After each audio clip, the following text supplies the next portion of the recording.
Welcome to my online classes, Miss Candalu. And this morning, I will be teaching you all about the NSTP. What is NSTP? NSTP actually, this is a Republic Act 9163, or known as the National Service Training Program of 2001. It is a year 2001 and it is signed by Gloria Arroyo. Okay? So NSTP subject is offered to all higher educational institutions as well as technical vocational schools which offers 2 years courses. If not 2 years, then NSTP subject should not be offered. So now, for how many units does NSTP is credited? NSTP subject actually is divided into two. We have NSTP 101 and NSTP 2 or 102, and each subject is covered 3 units, and that is equivalent to 1 semester. But NSTP should be taken for 2 semesters, which is equivalent to 6 units all in all, because it is credited for 3 units by semester. Now, what are the three components of this subject or this Republic Act? We do have three components for this one. We do have LTS, or Literacy Training Service. We do have CWTS, or Civic Welfare Training Service. And the last one is the ROTC, or the Reserve Officer Training Course. And now, the student has the freedom to choose whatever the components that she wants to take, for as long as the student must take that component for a total of 2 semesters, so that she would cover the total 6 units, which is the requirement to complete this course. However, every institution differs when it comes to the selection of this subject, because some institutions give the students the freedom to choose. However, in KCAST, the institution where I am teaching, LTS is only offered to education students, because this component will be teaching literacy and numeracy to out-of-school youth or those children who are not able to go to school. So most probably, education students really fit with this component, and this will serve as well as their preparation. So other, of course, another component like ROTC, here in our institution, this is really a mandatory for the criminology students. However, other courses has the freedom as well to choose if they really want to go to ROTC, except for education student. And CWTS, this is open to all, of which the CWTS aims to teach the student with civic welfare and like indulging themselves more in the society, so that it could help as well those society who are living in a far-flung area or those less fortunate in the community. Okay, so those are the components of the NSTP. Now, then what if I'm happy the student can take the NSTP during the regular semester?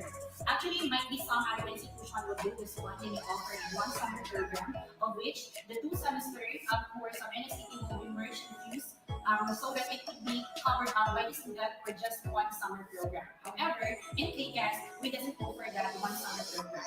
It is not being offered for the reason of NSTP 101 and NSTP 102 is being offered in the first and second semester. So if the student was not able to enroll during with this NSTP 1, so he must wait up until next year so that NSTP 1 will be offered again. Next, what if the NSTP component of employees is not offered in your school? Say, for example, a student enrolled in KCAST and KCAST doesn't offer LTS, and the student wanted to take LTS. So if really the student really wanted to go LTS because she really wants to teach the out-of-school youth and he wants really to indulge himself in the community through teaching, then might be the school registrar could offer the student to cross-enroll with other institutions of which LTS is being offered. However, the student is still covered by the provisions, the rules and regulations under the school of origin, which is KCAST. He just need to enroll with other institution for him to get the LTS, of which the component that she really wanted to take. Alright. Next is that what will become of NSTP graduates? So NSTP graduates, we do have three components. We do have ROTC, that is for ROTC, and we do have non-ROTC, which has CWTS and LTS. For ROTC, they will be under the provisions of the Armed Forces of the Philippines, subject to work enlistment for the DND requirements for the Department of National Defense. Next, for the non-ROTC or the LTS and CWTS graduates, they will be under for the National Service Reserve Corps. So they will be the ones who will be indulging themselves to community service, like these comunidad and other services that is being offered in the community, which really needs the help of the youth. So since most probably the students who will take this one is you. And Lastly, who shall be responsible for supervising the NSTP implementation? Most likely, in a college institution or higher education institution, the one who is responsible for this one is the college president. Since he is the one who is in highest authority in the institution, but it is with partnership for like collaboration with the NSTP instructors or the teachers as well as the NSTP coordinator because the president could not really have that one implementation alone. So he needs the cooperation with third parties like the NSTP teacher and the NSTP instructor. And when it comes to the agencies for the higher education institution, most likely they will be under check.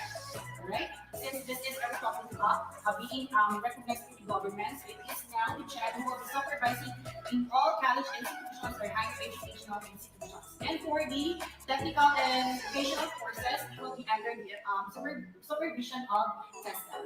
Alright?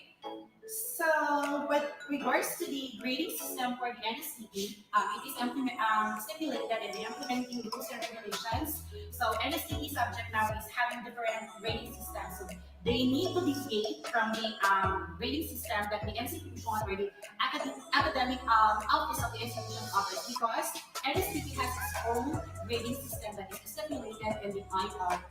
Alright? So for the attendance and participation in class discussion, it is 20%, exams, 20%, and a written and activity reports, since NSTP 1 has discussion, so it includes as well, it has 15%, but the the one that got the highest percentage in the concentrate of these students is community building. This includes now the like community immersion, like Miss that, because most likely NSTP students would like have this perception if we will be having NSTP like we need to clean, clean, and clean. So that's the reason why we have community building or community immersion is 25% and team presentation we have 20%. So all in all, we have 100% for this one. Okay, so it is really a must that first day of meeting with your NSTP students, we as a teacher, we need to really inform them about this one so that they will really know that community immersion is a great percentage when it comes to it. So that would be all for today. So we will be meeting again for my next lesson. So stay tuned and subscribe now. Bye.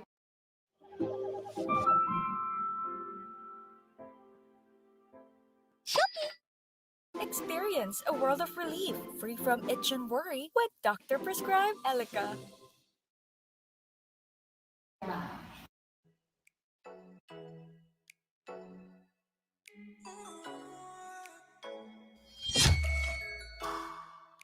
Good morning, everyone. My name is Elealeh G, and I will be your teacher for NSTP 101. So, are you now ready for our class? Are you now ready for our class?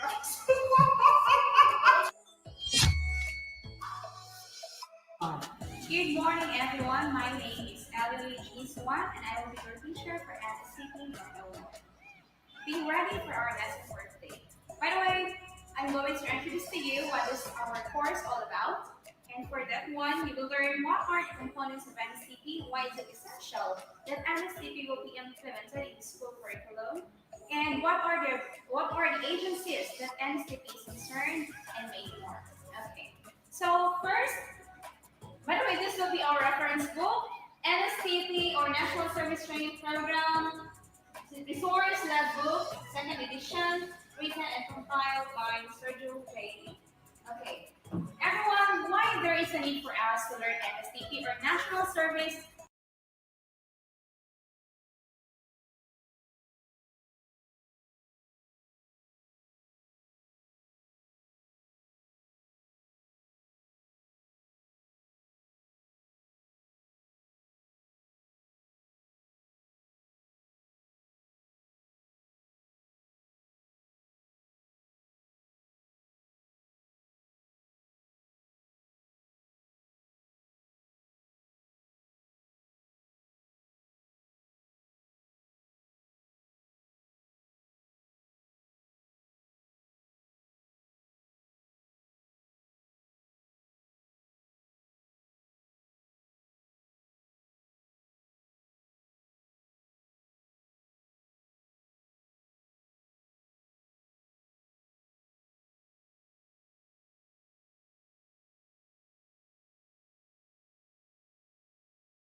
kababayan, ang pambansang awit ng Pilipinas.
Sa Brook City. Kasi nagkikira o diha. Pero sa Brook City, napadalo sa mga banitaw. The world needs you today, no you can't stay. City na ako mo My way to make you pay. Lead a brand new day, don't you run away. So stand up, acting free. You have the knowledge, you got the power. Stand for the nation, raise your hands higher. NSTP, ground of expression towards community. Holding your awareness that your life is a hope. If you act out abilities, involve yourself in NSTP. Play role in the land, balancing yourself to stop the dreamers and aid the wounded and the hurtle and the service. For knowledge and protection, you have the knowledge, you got the power. Stand for the nation, raise your hands higher. NSTP, you're towards community, holding your awareness that your life is a hope. If you act out in code your responsibilities, involve yourself in NST towards community, holding your awareness, changing the programs for seminars, take your responsibilities and for the government is hopeful with you. KCAST will help build a new you. NSTP, ground of expression towards community. Holding your awareness that your life is hope. If you act out and go your responsibilities, involve yourself in NSTP. Ground of expression that will lives the hope. If you act out and go your responsibilities, involve yourself in NSTP.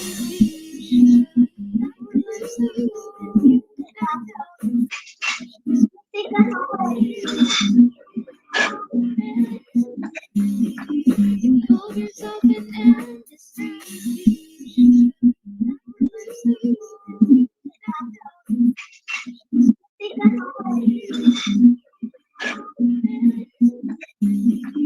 Involve yourself in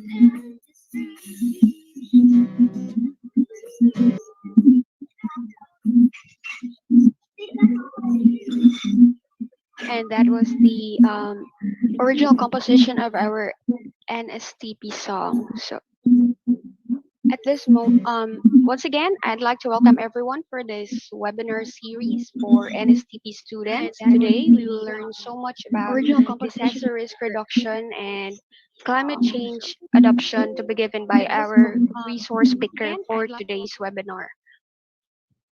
Without further ado, let's start for this first webinar. Our guest speaker for today is a graduate of BS in Geology batch 2019 at University of Southeastern Philippines and a member of Society of USEP. He is a geologist and geolog- geological s- he is a member of Geologist and Geological Society of the Philippines. Everyone, let us all have our first speaker, Mr. Kenray Bayabudan.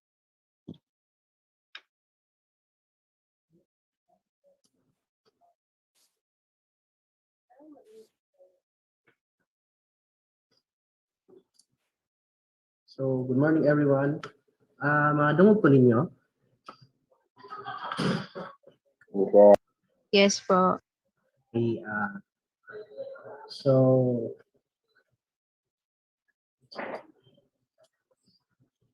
good morning everyone. So, my presentation karon is all about climate change adaptation. So, bale nitunga namo ni sa isa ka speaker ang presentation ako sa climate change adaptation and si ma'am sa disaster risk reduction and management. So, pwede pa akong ma-start? Start lang. So, disaster risk reduction and management.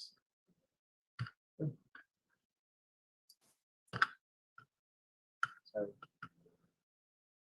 So, changing climate, is it real? So, climate change, bale, na-introduce naman dyan sa tuwa since elementary and high school and college ang knowledge about sa climate change. So, ang climate change is all about a long-term variation sa weather na pattern. So, there is a variation na long-term. So, that is climate change. So, para sa inyo ha, ang climate change ba tinuod para sa inyo ha? Or dili? So, let's tanaw na nato kung sabtan sa climate change. So, what is climate change? So, as I said a while ago, climate change is a long-term variation sa natural patterns sa atong weather. So, makita nato diri sa graph, it is a sawtooth graph. So, magpakita siya sa average temperature anomaly, so each year. So from 1800s to 2000s. So with the entrance of 1800s industrial revolution, so mas nitaas ang average temperature dira. Since dira nagsugod ang pagkabuo sa mga factories and other industrial na kanang machineries.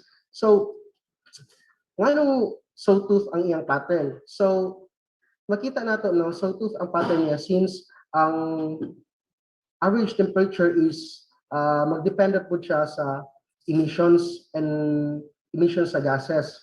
So sawtooth siya kay kanang bale ang magdepende po siya sa seasonal changes. There is some seasons na mas taas ang vegetation niya, so mas ibaba niya ang average temperature. But makita nato ang trend sa atong average temperature anomaly na pataas siya with the entrance sa 1900s and 2000s. So, why climate has changed? Nga naman jud nga nag-change man ang climate na to. It is because sa isa ka factor which is the greenhouse effect. So, what is greenhouse effect? So, ang greenhouse effect is, so makita natin dito sa picture na some sunlight that hits the earth is reflected and some becomes heat. So since sunlight energy or sun's energy is a solar radiation which manifests a property of both waves and particle, so pwede siya i-reflect, i-trap, and i-refract. So there is a greenhouse effect. Ang sunlight is pwede siya i-reflect by the earth, pero tungod sa atong carbon monoxide and other gases, matrap siya sa taas sa atmosphere and it will be reflected back to the earth. So mo nang natay ginatawag ng global warming or long term sa pag-init sa atong Earth. Kay tungod sa mga trapped gases, trapped reflected gases, and trapped reflected lights nga ni reflect sa atong gases. So mo ni siya ang katong mga greenhouse gases. Carbon dioxides, methane, nitrous oxides, perfluorocarbons, sulfur hexafluoride. So these gases are makita siya sa nature, no, and some are man-made, kanang gina-produce by anthropogenic processes and mga activities. So greenhouse gases, GHG, other sources. So ang global warming potential of each GHG or greenhouse gases is measured using the equation kini siya. So magdepende ra po no kung unsa sa isa ka area, magdepende po in terms sa what we call the industrialization, kung ang area is mas taas siya o gina-emit na greenhouse gases kaysa sa mga area or katong mga nations nga kanang dili kayo siya highly industrialized. So asa majudikan ang mga carbon dioxide and carbon monoxide? So ang carbon dioxide no is sa organic processes gina-release nato na siya as waste sa organisms like ato mga tao, mga animals. Carbon dioxide, which is a form of natural gases pod no. And carbon monoxide is emit siya sa exhaust sa kanang mga vehicles and other industrials like sa mga factories. Dapat na sila labaw na kung mga factories is walay ka ng mga smoke treatment facility, mas taas siya ang ginarelease niya ng mga carbon monoxide. Next is ang methane. So ang methane no, is a form of a natural gas which is makita nato siya sa surface or sa subsurface sa Earth. So makita gina-emit siya or gina-release siya sa mga dump sites or animal wastes. So sa natural makita na siya sa mga swamps and sa mga kanal-kanal. Kay ang methane manggod is pwede siya mabuo through organic nga kanang mga materials like yung mga tae sa atong mga kuan, sa atong mga septic tanks. Kaya nga it is very risky na maghaling-haling dapit sa mga septic tanks or magkuan og kalayo kay ang methane is explosive siya or kanang combustible siya. Pwede siya nga sa septic tanks magdula kag kalayo dira sa mga bata kay namagoy mga some cases nga nangangitabo dula kalayo tapos nibuto ang septic tanks kay since ang mga organic waste kay magbuo siya og kanang methane gas nga which is highly combustible. Ang nitrous oxide asa gikan so sa mga kanang fertilizers and other kanang treatments sa atong agricultural na pananom. Asa gikan ang hydrofluorocarbon. So kining mga gases na part na siya sa greenhouse gases which is a kanang maka-effect siya sa global warming sa atong Earth. So ang hydrofluorocarbons mostly po is a compound of hydrogen, fluorine, carbons and chlorine which is makita nato siya sa mga refrigerators, sa air conditioning, sa mga aerosols, sprays. So kanang ginatawag nato na freons, na siya kanang product name na siya or brand name na siya nga naaning hydrofluorocarbons or chlorofluorocarbons. So diri sa kanang kuan sa mining, ga-emit po na sila over kanang mga kuan greenhouse gases through blasting since dili nato ma-extract ang kanang deposit kung dili nato siya i-blasting. And industrial facilities sa kanang mga factories ga-emit og sulfur dioxide and carbon monoxide. Also sa natural na setting like sa volcanic eruption maka-produce po og kanang greenhouse gases dira kung nay volcanic eruption since ang ginabuga niya nga mga gases is a combination of carbon monoxide, sulfur dioxide, nitrous oxide. So isa pod nga kanang source ang mga volcano sa greenhouse gases. So these are the greenhouse gas sources in the Philippines. So sa Philippines lang siya makita nato nga taas og portion ang energy nato when it comes to carbon dioxide and greenhouse gases emissions. So gamay lang nga portion ang waste kay mostly ang waste nato is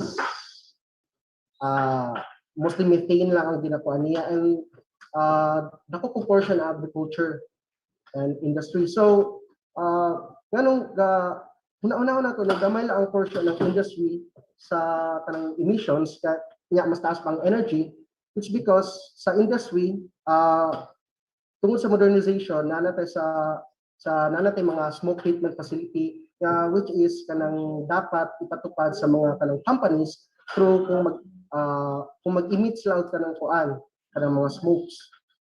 Kaya nga gamay lang ang kanang emission when it comes to industry kaysa sa energy. Kaya sa energy,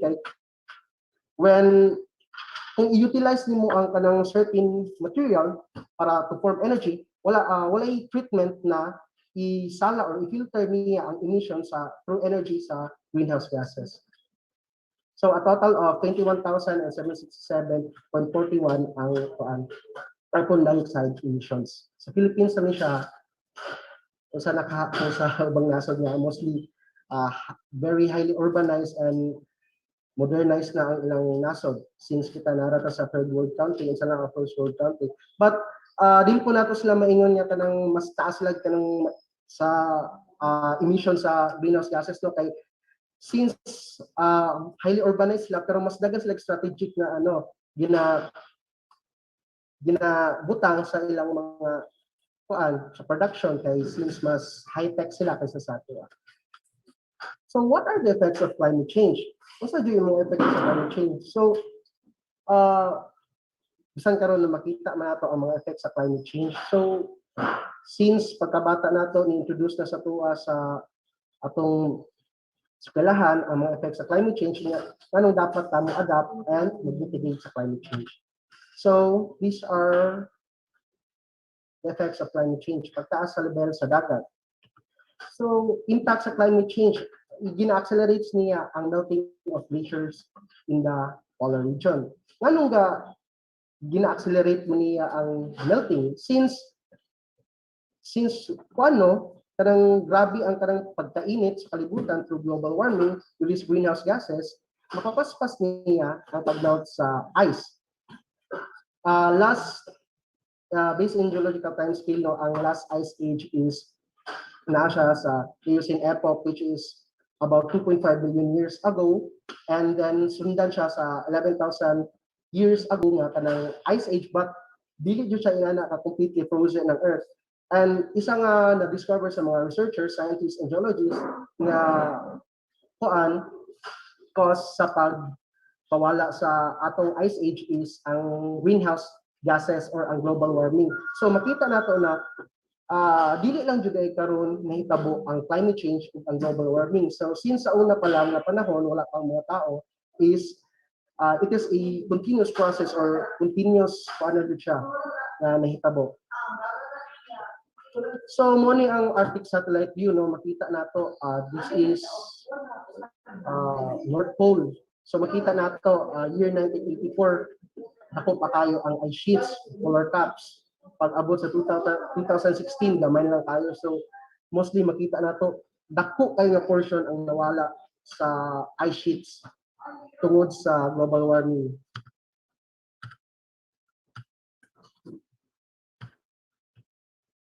Kini siya is certain lugar na coastal area. So effect po sa sa pagka-melt sa ice sheets and polar ice caps kay ang sea level rise.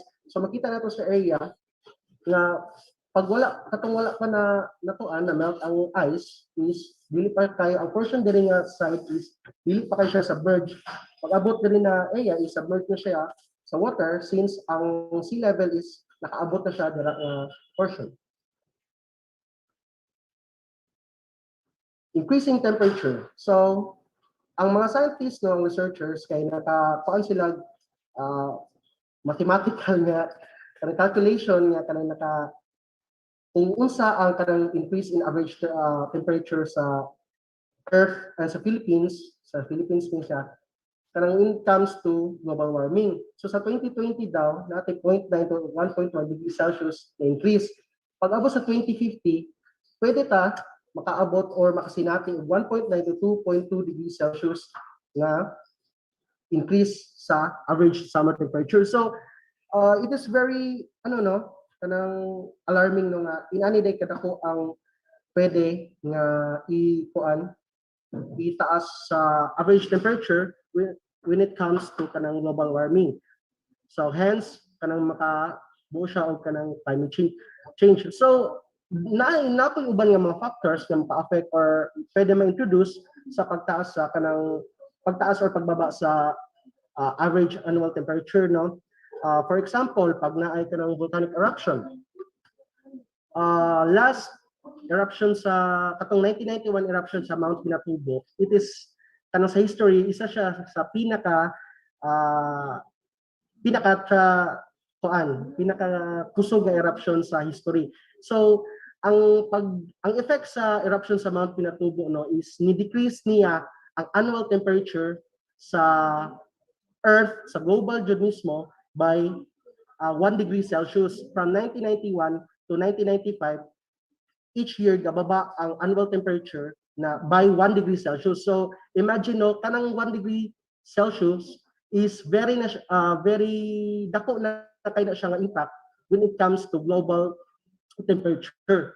So unsa ang pag-increase kay ang nakabutang diri sa graph is ang increase sa average summer temperature. So mo ni siya increase of volume of rains. So increased wet season and precipitation sa kuan. So mo ni siya ang mga effects po, no, sa climate change, ang extreme weather events. So nagkaroon tag mga typhoon. So sige naman tag since 2011, 2010s ana nga year ginasulod jud tag kanang mga bagyo halos yearly kanang mga kusog nga bagyo ngano man anong isa ni siya nga kuan effects sa climate change. Since ang nato para makabukag typhoon, there is dapat namang mga categories nga kailangan para makabukag typhoon. Dapat taas imong sea temperature, which is pwede siya ma-fueled by global warming. And dapat na kay kanang weather disturbances, and dapat na kay certain force or since agianan jud tag kanang bagyo or dira jud mabuang bagyo sa tuwa sa Pacific portion, kay since kusog ang Coriolis effect dira kay since nadapit sa equator. So pag mutaas ang global warming, mas mutaas pod ang sea temperature, hence mas dakog tendency nga makabuo na pod og bagyo like this super typhoon Haiyan. So kaya ang climate change effect, one of the effects of climate change is extreme weather events like the formation of typhoons and super typhoons. So naadiri na sa graph from 2011 nakasinati ta diri sa Davao del Norte of flood occurrence by ITCZ, late 2011, early 2012 nagkaroon tag baha diri tungod sa tail end sa cold front, ITCZ sa Typhoon Pablo, and 2013 localized thunderstorm baha na pud na tail end sa cold front. So up to 2018, no, so mostly ang masinati nato diri sa Davao del Norte or diri sa Kapalong na pagbaha kay masinati nato through or because of ITCZ and localized thunderstorms, and also typhoon, which is an effect also of climate change. So what are the proofs that climate change and global warming is taking place? So usa man jud mga proof nga or kining climate change and global warming is taking place. So impact of climate change as money ang mga impact. So decreasing agricultural products, vanishing forest flora and fauna and forest resources, decreasing sa quality of drinking water, the decrease ang volume of water for farms, irrigation and projects since kanang magkaroon og kanang mga drought season nagtuyot, so wala na jud kanang water for irrigation, lower volume of water in primary dams, Angat and Lanao, frequent flooding incidents in low-lying areas and along shorelines. This is due to what we call that coastal flooding, a negative effect to tourism and aquaculture. So maapektuhan po ang tourism and aquaculture because there are sa aquaculture there are some species of fish nga kailangan og sufficient nga kanang oxygen, since kung ipatasan po nimo ang kanang surface temperature sa water, mas gamay og oxygen nga, there is a depletion of oxygen. So kung mas gamay ang oxygen, kung mas inito nimong tubig, mas gamay ang oxygen, mas mamatay ang kanang mga fish sa aquaculture kaysa sa cold water or kanang normal nga temperature sa water. And also the negative effect to human health, nagkaroon ng heat stroke, kaya karon mas common ang mga heat stroke, and also sa malaria, diarrhea, and dehydration. And also structural fatigue. So ang uban kanang mga structures like buildings nga kanang agi-agian og ulan, init. So there are tendency nga mahinay ang iyang structural integrity kasi yung mga materials na ginagamit dira is subjected to weathering process. Kailangan nga kanang sa pagbuo og building is kanang i-consider ni siya sa engineers and other architects nga kanang ang gamiton ng mga taas ng structural integrity. So water resources.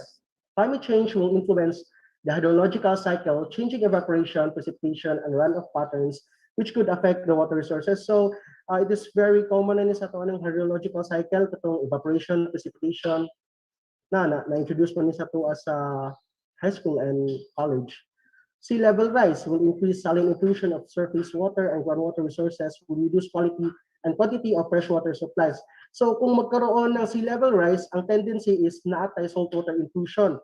So alang sa mga dapin sa dagat, ang mga balon nila matingalan lang ka or ang mga kanang ginatawag na bomba nila nga kanang source of water is matingalan lang ka nga parat-parat ng tubig. Tungod sa sea level rise, magkaroon siya og kanang maghalo ang kanang tubig nga kanang ginainom nimo og katong tubig nga gikan sa dagat tungod sa sea level rise.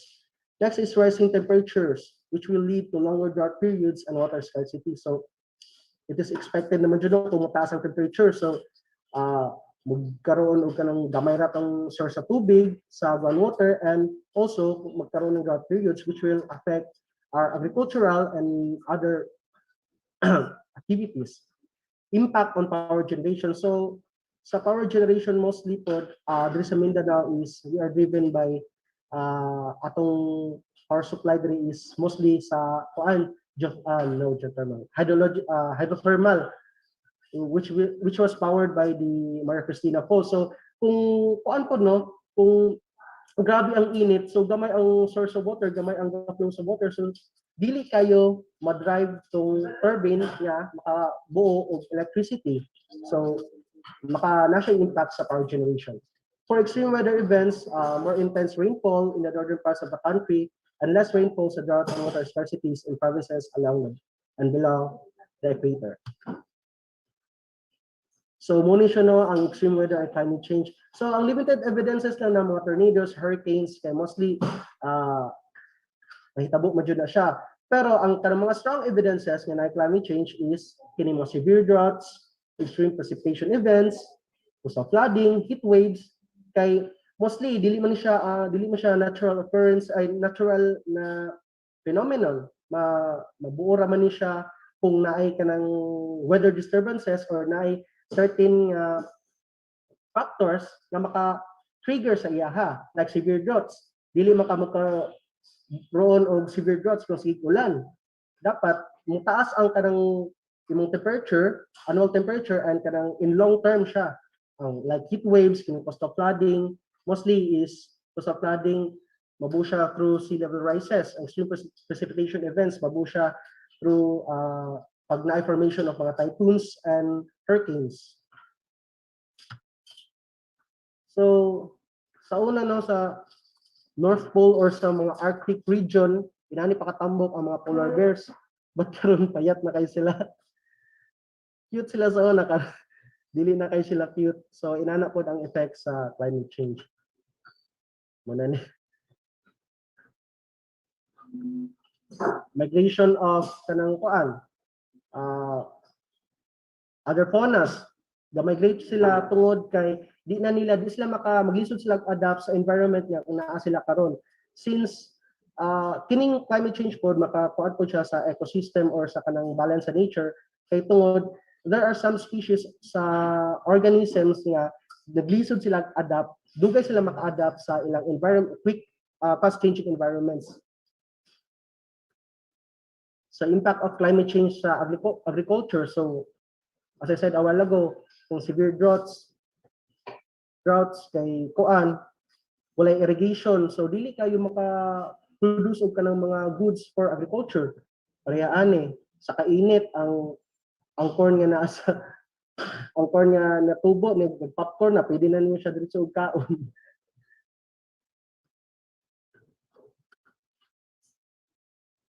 Parehaan ang itlog na prito na siya, pwede niyo siya kaunon diretso di na kailangan kuan, mantika og kuan. Para popcorn. Ang baboy na diretso naglitson, pwede na kumukuha og crispy packets. So how can we help lessen the global warming and climate change? So unsa man ato mga measures and kailangan nato himuon para ma-lessen nato ang global warming and climate change. Since ang global warming and climate change is di na nato mapugnan, so maghimo na nato mga measures and other mga butang na ma-lessen ang effect nila. That is called mitigation. So first is the proper segregation of waste. Dapat i-segregate nato atong waste kay para ang ubang waste manggod para di siya mabutang sa kanang landfills, para di siya masagol sa kanang landfills. And then like pareha sa mga toxic wastes, which is dapat di siya masagol sa ubang types of waste kay since contains toxic substances siya, napo siya effect sa atong environment. Very common sa ang 3 R's, nadugangan na karon og replant.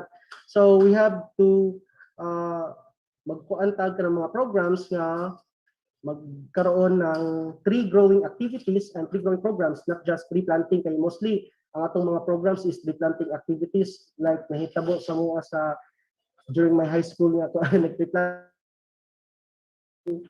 Wala ni monitor ang mga kako, ang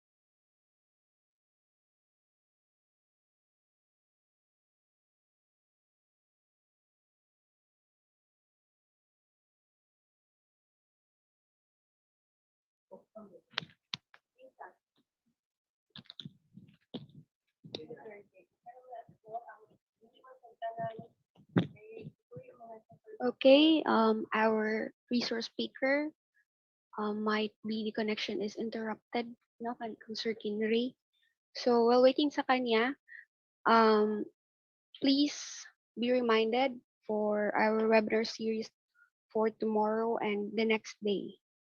So we will discuss tomorrow, or we will have a webinar tomorrow about waste management and reduction seminar, and also the current issues on diseases seminar COVID-19. Okay, please attend. Okay, Sir Kinray is. I'm sorry nung nawala ang net, gawas ko kadali. Pero okay. So, pwede na ba mag-entertain og mga questions kasi napo yung mga clarifications and questions about sa climate change adaptation? Pwede naman. Or after na si presentation. Sir Kinray, after your presentation po, mag-entertain tayo ng questions. For open forum. Okay. Standby ka na lang, Ken. Okay. Tapos na po kay Sir Kinray na Yes po. presentation. Okay. Yes po. Okay, if Sir Kinray is done, so students, you can now ask your questions sa ating chat, dito sa chat. So you can ask your questions regarding the presentation of our first speaker, Sir Kinray Bayabudan. I will read your questions.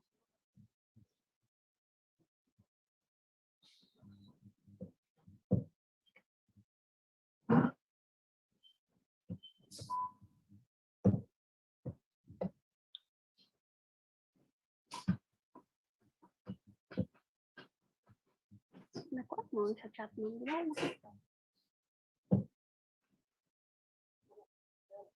Wala sila yun.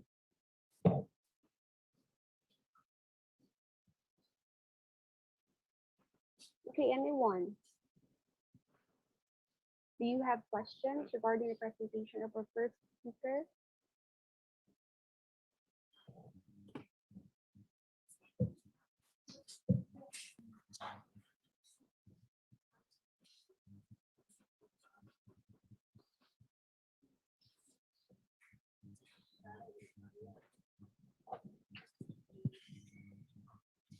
I think there's none, so everyone got the presentation.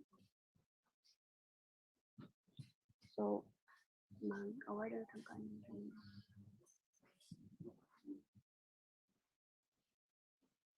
So if there's no questions, then share ko ikaw ma'am para ang certificate.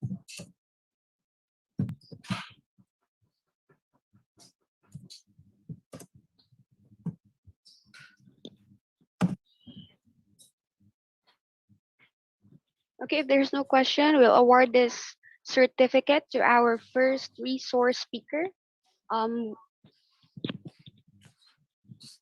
With citation, Kapalong College of Agriculture, Sciences and Technology, Marikina Kapalong, Davao del Norte, National Training Services Program. Certificate of Commendation is conferred to for sharing his commendable expertise during the Disaster Risk Reduction Management webinar, a webinar series for NSTP students with a theme, Don't Leave a Helpless Tomorrow, Be Prepared Today and Secure Lives Later, on June 21, 2021, via Zoom meeting, given this 21st day of June in the year of our Lord 2021 via Zoom. Signed, NSTP Coordinator, Elealeh G, Suan, LPT. Our OIC Office of the College President, Benoni Piligaray, MAED.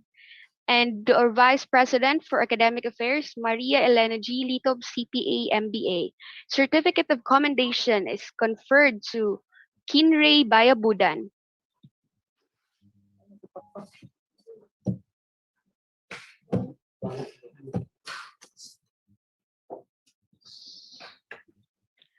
Thank you so much, Sir Kinray Bayabudan, for sharing your knowledge with regards to our climate change adoption. Okay, at this moment, we'll hear, Thank you. we'll have Miss Dymphna. We'll have Miss Dymphna T. Palapar for our next webinar series. Okay, everyone ready? Okay, for our second speaker, she is an LDRRMO2 admin and training staff of LDRRMO LGU Kapalong.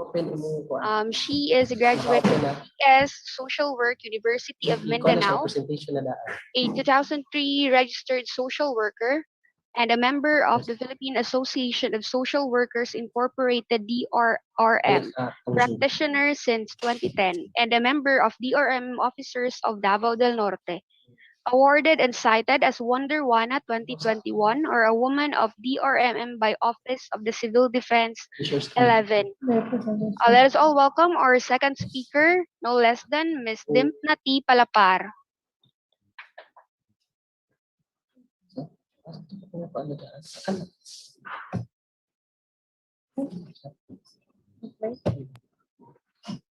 Good morning. Good morning, ma'am. Good morning, madam ko ninyo. Yes, Yes, ma'am. Hi. Hello, good morning. It's been a great opportunity. Yes po. Yan. Just react ha kung di tamad magkadungog. It's been a great opportunity for each and everyone to have with you in this platform for today, no? So it's so good that bisan sa likod sa pandemya, nagapadayon ang atong mga activities.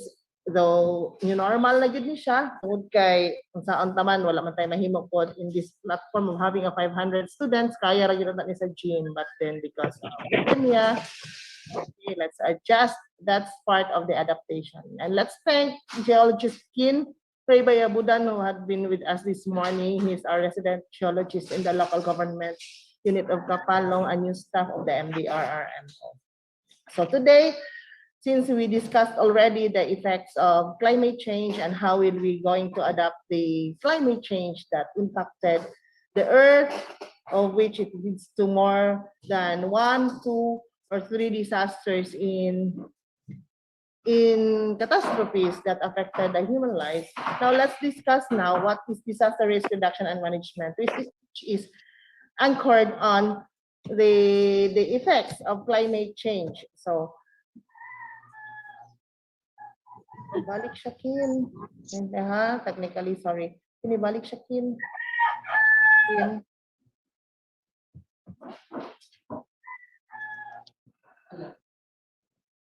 Yeah. So sorry. So we will be discussing today about disasters. Ato ang hisgutan unsa ang disasters, unsa effects of disasters to human lives, and how to adapt with the effects of disasters in the lives of the people.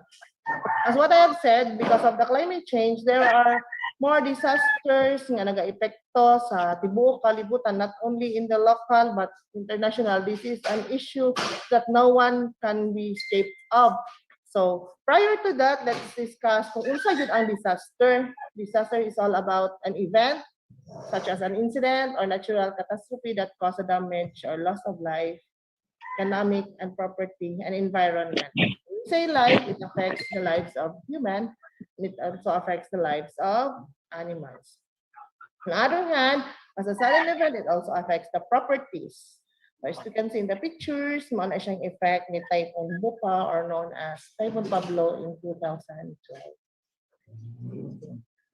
And the economy also, disaster affects much.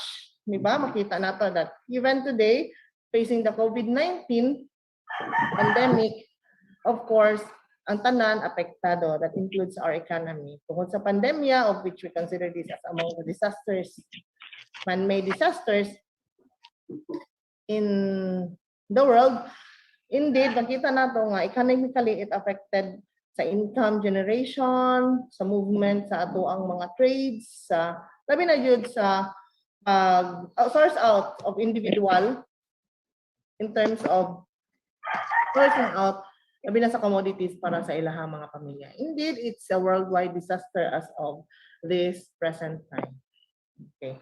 Environment, of course, kung makita nato, when there is disaster, dako kay siyang impact na may just the properties. As you can see, ubay na pod ang mga naisagingan na damage. Ubay na ang mga sagingan nga wala na, kay gipang panama. Ubay na pod ang mga sagingan nga loss because na erode ang ilahang mga land properties tungod sa disasters. Makita po nato that in way back on 2012 during the Typhoon Pablo, makita nato no nga naigo kaayo jud si katong ginala si Bamboo, of which environmentally bisan si Aliwagwag daw naka-rehab na si Aliwagwag, but then it affected also the environment. Makita nato sa picture, we can see that this is a San Victor Island. Mao ni siyang effect ni Pablo at that time. Okay. Talking about it, nganong kinahanglan ta mo discuss as disaster risk reduction and management. The birth of disaster risk reduction management is because of the heat and the issue of climate change that is now ginakombat, di man natin makombat, but then the process of how people will adapt into new normal pag yun na siya, because it's a long life changing pattern sa atong mga kinabuhi. So with that, the birth of disaster risk reduction is the systematic process of using administrative directives, organizations, operational skills, and capacities to implement the strategies, analysis, and to improve coping capacities in order to lessen the adverse impact of hazards and the possibility of disasters. So the role of disaster risk reduction and management is to reduce the impact in our lives. At the same time is to strategize to how people will cope on the effects of disaster. Okay. It is, as I have said, disasters is an international issue, in the international current situation, as well as the climate change. But It was also the anchor of the birth of the Republic Act 10121, or the Philippine Disaster Risk Reduction and Management Act of 2010, of which the law incorporates on how to systematize the provision and management of risk reduction, as well as appropriating funds and the management plan prepared and for other purposes thereof. Okay. Under also on the executive order of President Rodrigo Duterte, executive order number 29, prior to, the Philippines is practicing the National Disaster Consciousness Month.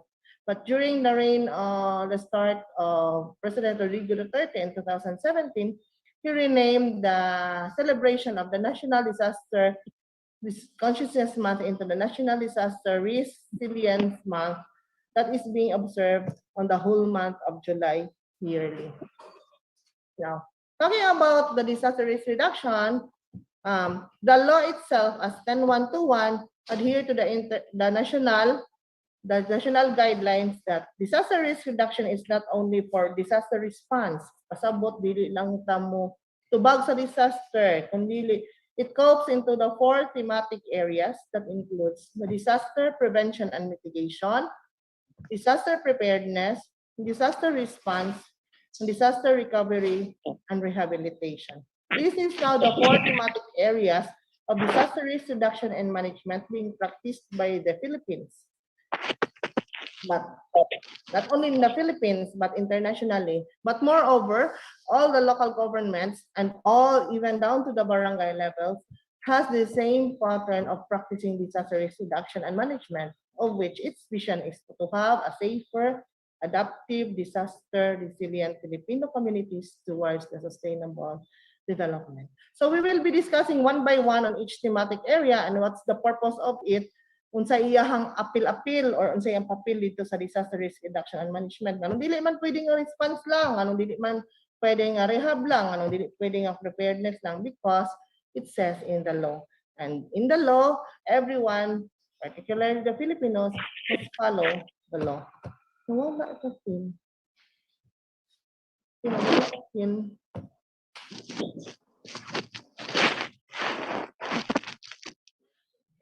When we say that disaster risk reduction and management, it all leads into mauna gyud siya ang disaster prevention and mitigation. Meaning, it has been given more attention, gitagaan siya more attention by the law, na i-strengthen more on disaster prevention and mitigation as the first thematic area. When we say disaster prevention, it's the avoidance of the adverse impacts of hazard and related disasters. Prevention, kung pwede lang i-prevent, kung saan ginay nato, ma-prevent ilikay. Ano siya, no? Kung pwede malikay siya dito sa pinakadakong impact sa hazard sa community. That includes the construction of dams, the land use regulations on high-risk protection areas and resettlement, or the engineering designs of the constructions, sama sa na-mention ni geologist Kim kaganina, sa pag-construct og mga buildings, more on na mass disaster resilient engineering design. So whereas on the same manner, the disaster mitigation is the lessening or the limitation of the adverse reaction or impacts of disasters in the community.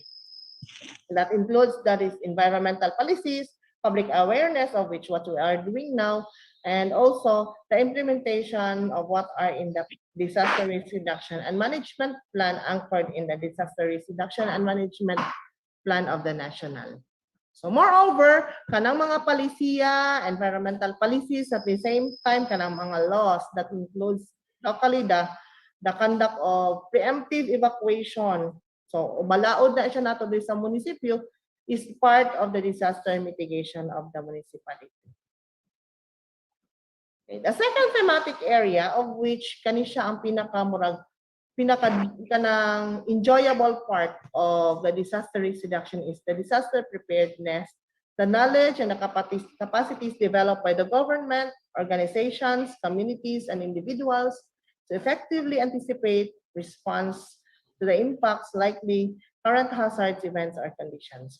This includes, isa ni siya sa akong ginaingon, kani siya pinaka-enjoyable na part of disaster risk reduction and management because it includes the good linkages of the early warnings.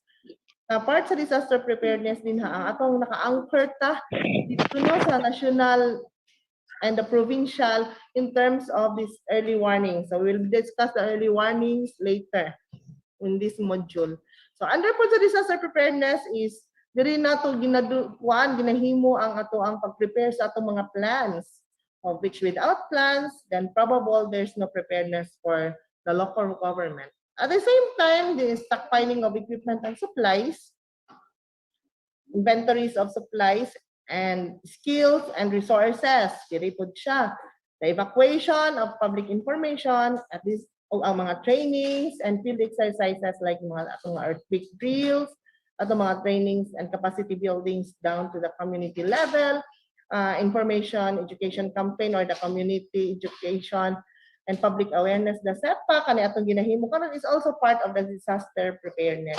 So moreover, in disaster preparedness, the holistic approach of this is the capacitating not only the government but also individuals in terms to na ma-prepare siya to respond in the impact of the current situation or events.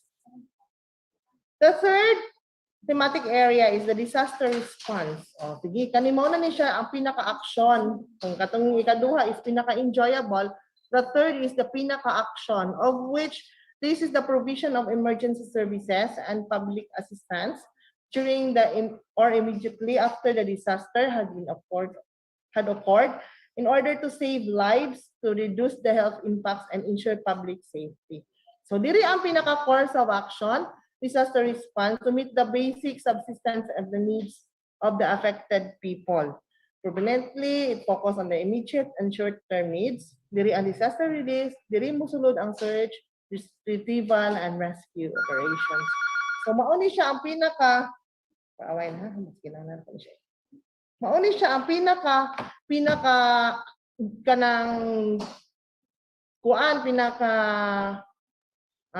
bugat nga thematic area in the disaster risk reduction and management. Moreover, it only covers the short term kung kanus-a lang, usually on the disaster, during and immediately after the disaster, mosulod ang disaster response. Diri ni mosulod tong ato pagpanghatag og mga disaster relief. Diri pud mosulod ni ato ang run sa 24/7 kanang mga tawag for emergencies and medicals. Ganyan siya. And lastly,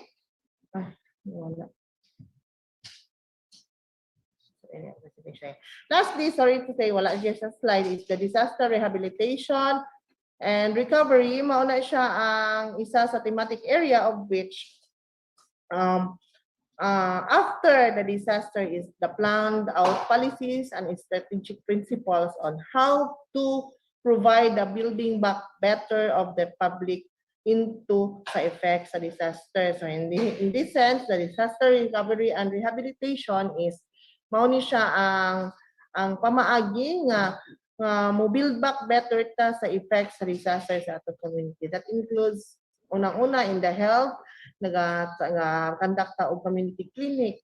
The part of it also is the psychological stress debriefing of those who experience the traumatic experience of disasters.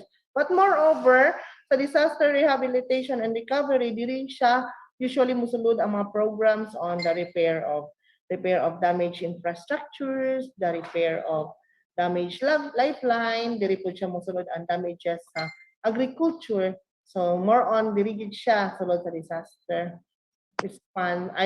rehabilitation and response. So let me review. We have 4 thematic areas of the DRRM: the disaster risk reduction, disaster risk prevention and mitigation, disaster preparedness, disaster response, and disaster rehabilitation and recovery. Now, what caused disaster? What causes disaster? Initially, yes, that the climate change is isa yun siya sa factor nga nung disasters ang tibuok kalibutan. But what causes the disaster? So we will be discussing to you unsa ang mga elements sa disasters. We have 3 elements of disasters. Number 1 is hazard. Number 2 is the exposure. Number 3 is the vulnerability. If these 3 comes along, then disaster would happen. Atong himay-himayon gamay, unsa ni sila. Sige, hazard. Si hazard is the dangerous phenomenon, the substance of human activity or condition that may cause the loss of life, injury, or other health impacts. Pwede siya makadamage sa property that lost the livelihood service, social economic disruption, or environment damage. So, mao na siya si hazard. Halimbawa, kung kani si hazard karon, kaning bato no, makita nato kung kaning bato ato siyang more on to the simple illustration nga siya ang hazard. Unsay possibility niya kung mahulog siya, no? So, ara siya. Ang exposure, the second element is exposure. It's the degree of which the element is likely to experience the hazard or the different magnitude. Ang exposure niya, kung pasabot kung unsa ka likely, kung unsa jud ka posible nga maigo ang isa ka lugar or isa ka tao or isa ka life ni ana, unsa ka kusog ang impact ana.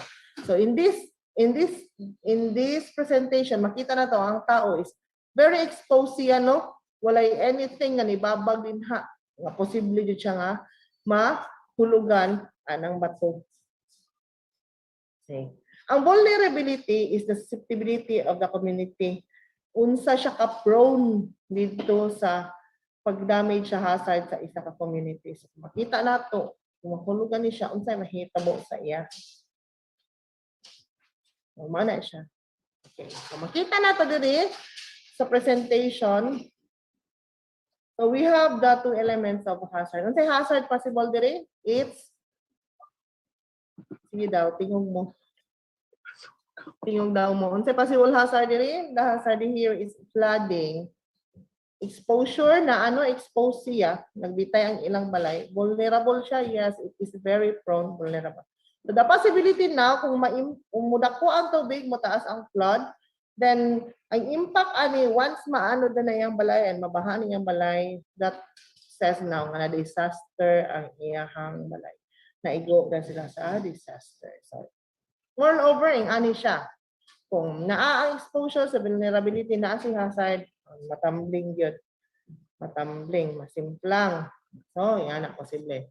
So, in the wider scope, kung makita nato kung naay baha, kung ang inyong balay nabutang sa daplin sa sapa, you are exposed. You are very vulnerable. Then, pag maano din yung balay, that cause na ayun tanga na disaster na yun mo. There are 2 types of hazards. The man-made hazard and natural hazard. Man-made hazard are the hazard caused by the human activity, while natural hazard are the hazards na given by nature.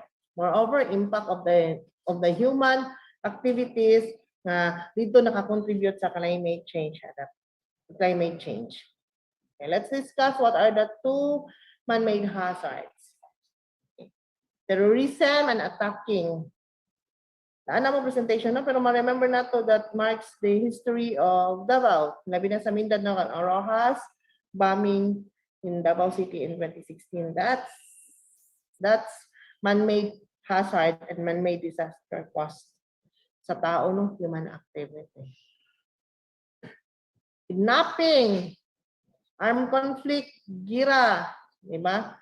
That's hazard and that cause disaster in one community. Kaya kung naay armed conflict diya nga lugar, of course, possible ang ilang property ma-loss, lives nila ma-loss, economic ma-loss. That hampers their human activity.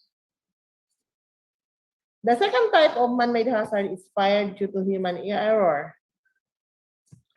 Okay, so aman yun siguro po barko nga masunog, nga nasunog na siya iyaha. Kung tanaw na to usually, musang kanang mga daob-daob. Ikaduha, this is a real situation in situ Dugayan, Gupitan, wherein nasunog, nagka-forest fire dito. Nga taod-taod pudwa na palong sa ato ang mga fire volunteers and fire fighters kay medyo giog-giog ang lugar. Ang hinungdan lang ani is na daob-daob ang tao or nanigarilyo gilabay ang iyang sigarilyo dito and it caused the bush fires and forest fire. Even sa ato ang mga balay, kabalot ta that when there's human error, usually ang cause baya yun noon sa gina-assess sa ato ang mga fire officers, basta galing na isunog sa isa ka lugar, isa ka building, isa ka property, faulty wiring. So usually kanang ana yun siya ang effect because of the human activities na error. So more on sa kaning ato ang mga more on sa ato ang mga hazards into sa fire. We have more steps na ma-prevent natin siya that we will be discussing also later. Okay. Let's discuss about the natural hazards. Natural hazards are the hazards caused by the nature itself. It's among the aftershock or effects of human activities that contributed dito sa climate change. Okay, one of the hazard is storm surge.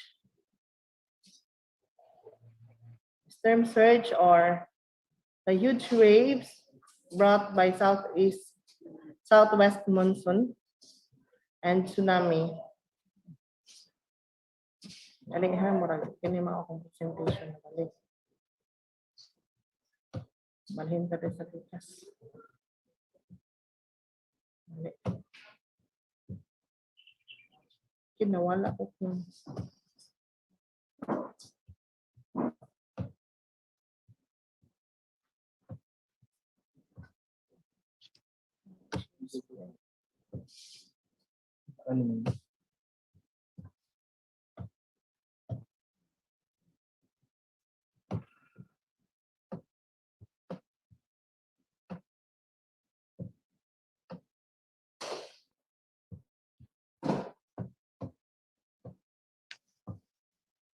okay. Pasensya sa intermission. Balik ta sa natural hazards. One of the identified sa Philippines of the national hazard is typhoon, of which even ang kapal nga dili ginaigian kaayo sa typhoons already experienced. So mo na siya pinakadakong impact sa climate change nga mga lugar nga dili dapat agian wala naka-experience o mga bagyo, naka-experience ng baha. This time, tungkol sa climate change and the impact of disasters dito sa community, of course, sa Kapalo, naka-experience na din siya through Typhoon Pablo. No? So, typhoons in the Philippines enlisted the most destructive typhoons. No? Nauna to siya. Number 1 yun si Yolanda, Oring, Pablo. Makita nato din ha, asa sila ning igo kaayo.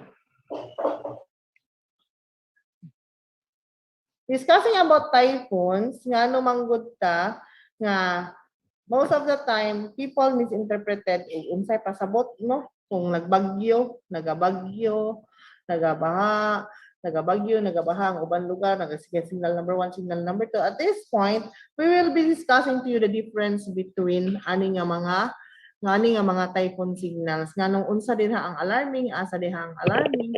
Kung makita na to recently, we experienced the typhoon Krising. Davao del Norte was marked under the signal number 2, no? Signal number 2 ta kay Krising. But then, kung sa'y nahitabo sa property, kalinaw sa ato ang kalangitan. Wala ta nagbaha. Wala yun ta nagdakwa itong mga sapa at that time. Ngano nga ing ato ang nahitabo. So, we will be interpreting this one through a simple presentation, aning mga signal numbers.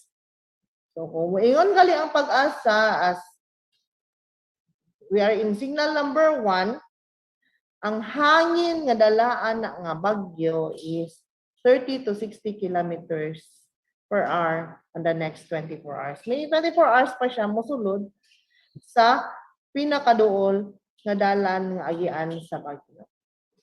When we say signal number 2, ang wind niya is 61 to 120 kilometers per hour within 24 hours.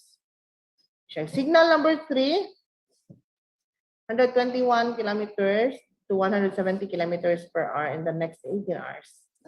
Signal number 4, ang dala niya nga hangin is 171 to 220 kilometers per hour in the next 12 hours. And signal number 5 is more than 220 kilometers per hour within 12 hours.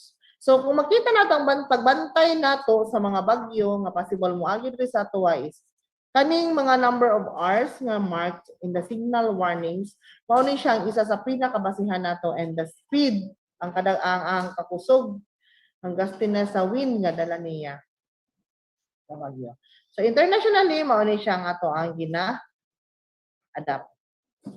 And in the same manner, aside anang signal warnings, kung may signal na warnings, ang atong categorization po sa atong mga bagyo is that matingala tanong anong lain-lain man ang pangalan, anong tropical depression siya, anong tropical storm siya, anong severe tropical storm, nga bagyo ram na sila tanan. But then, the categorization and the classification of tropical cyclones, kanang mga cyclones nga nag-agi sa atoa or mga bagyo nga nag-agi sa atoa is pinaagi po sa kakusog sa iyahang wind o iyahang gustiness, meaning ang kakusog sa iyahang tuyok o iyahang dala nga tubig nga possible nga mohapak sa isa ka community. So kung makita nato si Auring og si Krising nga niagi sa Kapalong recently lang katong March and katong May, labi na gyud si Krising no kay niagi siya diri sa atoa is that nakategorize sila as gikan sa tropical storm,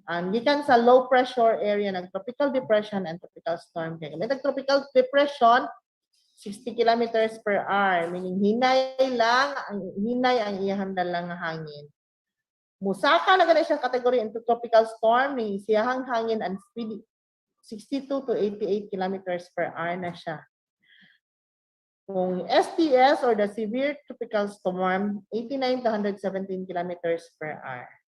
Kung may typhoon na yun ka, typhoon Pablo, typhoon Bopa, typhoon kung typhoon na gali ang iyahang pangalan, meaning kusog-kusog na gina siya, 118 kilometers to 120 kilometers per hour.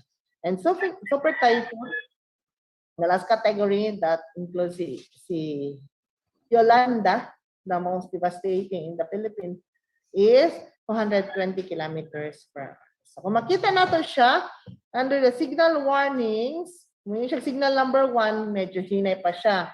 Signal warning number 1, and labi na, usually kung signal number 1 na, it's either naala na siya sa tropical depression or tropical storm. Matingala tang mag-change ang pangalan because the categorization now sa every bagyo is tungod pod sa iyang speed and tungod sa iyang gustiness of wind and tubig nga dala, which were being interpreted by the PAG-ASA, the Philippine Geophysical Astronomical Services Administration. Okay, mao ni siya kay kasagaran man good na ayudayon na yung mga misinterpretations and na yung mga yaw-yaw kay nganong walay klase, nganong dapat walay klase, nganong na klase, nganong yung mga trabaho. So in the Philippines, we are adopting the EO number 66 series of 2012 for the complete rules and cancellation of classes and work. Apil na ang work, ani nga time. So, signal number 1 lang ta, pasabot, bisan pa uli kay hangin, usually, ang kindergarten lang ang walay klase. Mag-signal number 2 na ta, walay klase ang kindergarten, elementary, and high school. So, kabo nga nasa college, dirita mo po sa signal number 3. That includes the graduate school. Reminders that the local government has the authority for the local suspensions in the area where there is no storm signal. And even kung may storm signal there is ato, it's the local government unit through the MDRRMO is the authorized to declare the suspension of activities apil ang work in the local government. So kung makita nato katong Auring, daghan na kayong yaw-yaw, nga nung napagyahapoy klase, nga nung nagyahapoy work, na to sa signal number 2. Indeed, kay klaro man kayo no, nga dili man maka-apekto sa ato ang activities or wala may kanang possibility nga mubaha tungod kay hinay kaayo ang bagyo, igura siya nilabay niya. Taas ko kay wala ko siya kay dalahangin because tropical depression and TSCS lang ang iyang categorization, and that was decided nga dili yun mag-suspend sa activities kay ano naman kay ito linaw kaayong panahon. Okay, so but then let's not disregard nga na ay mga butang nga dapat yun natong bantayan bisan pa o wala pa na siya bisan pag low pressure area pa lang. So let's discuss now how to prepare before the typhoon. Keep yourself updated to the latest weather report. Makita mo na nato ang weather reports na nakapost sa ato ang information, official social media of the MDRRMO, the kapalong MDRRMO. Pwede po nato siya ma-update man ta na sa latest weather reports through ato ang mga televisions, di ba? Naman na sa mga balita. Naapo na siya sa mga bulletin. And you can also add to your friends list ang pag-asa, no? Naman na sila din na mag-update na sila din na kung say update sa possible weather conditions. Kaduha is kung prior to makita man po nato na diha sa mga warnings sa ato nga before anang mga mosulod dito sa ato dapat naka-store na ta og supply of food and clean water. Mao ra gyud ang pinaka-importante natin pagkaon na itubig. In kaso magdugay-dugay ang bagyo, buhi kita anang mga panahon na. Before the government na makabuhat og response dito sa ato ang mga respective communities. Examine ato mga balay, makita na nato nga posible siya moagi no kay naman tay mga truck sa bagyo. Examine your house and repair its unstable parts. Tanaw nato kung posible ba ini muhangin pag ayo mulupad ba inyong atop. Tanaw nato kung nabay mga tagas ang inyong mga daot nga mga linya sa inyong tubig, nabay mga daot nga linya sa inyong kuryente. Putulon daan ang mga kahoy nga posible, mga tumba din labi na matumbahan ang inyong mga balay. Pwede i-cut down na to na layo pa man kay siya kay within 24 hours pag siya mosulod labi na upuan ang early warning nato nga information is layo pa kaayo siya so posible pwede na nato siya mahimo. Pwede pod sa mga mag-uuma, sa mga anak diri sa mag-uuma, pwede na katong mga harvestable na nga pwede na ma-harvest bisan pag kulang pa sa edad pero pakaon na kung pwede before sa typhoon harvest na nato para at least naapagihapon po yung income then maigo na siya sa bagyo. Secure ang tanan nga hayupan nato atong mga alaga nga mga hayop sa safer place.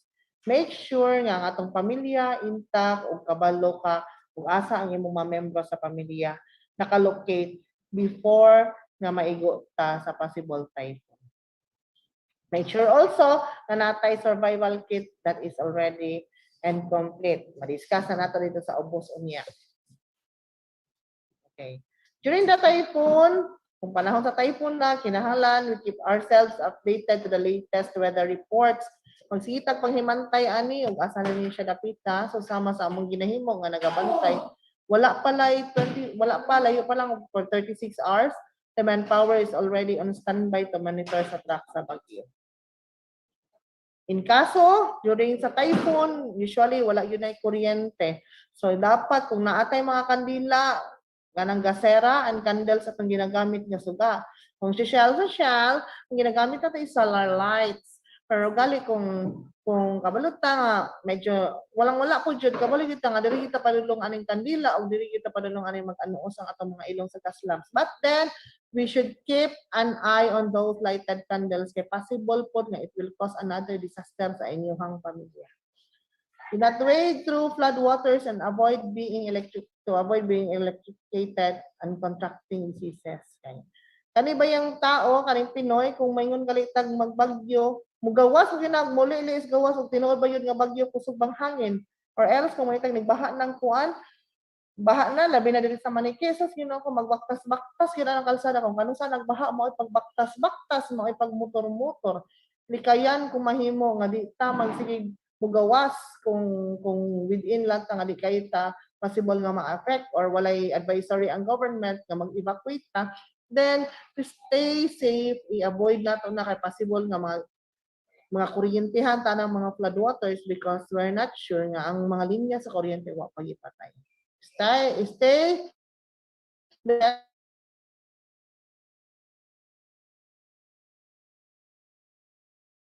center kinahanglan nga atong ipang-ibot ang importante natong appliances and belongings. Isaka na nato daan, i-elevate na daan, and i-turn off ang main power sa ato ang balay.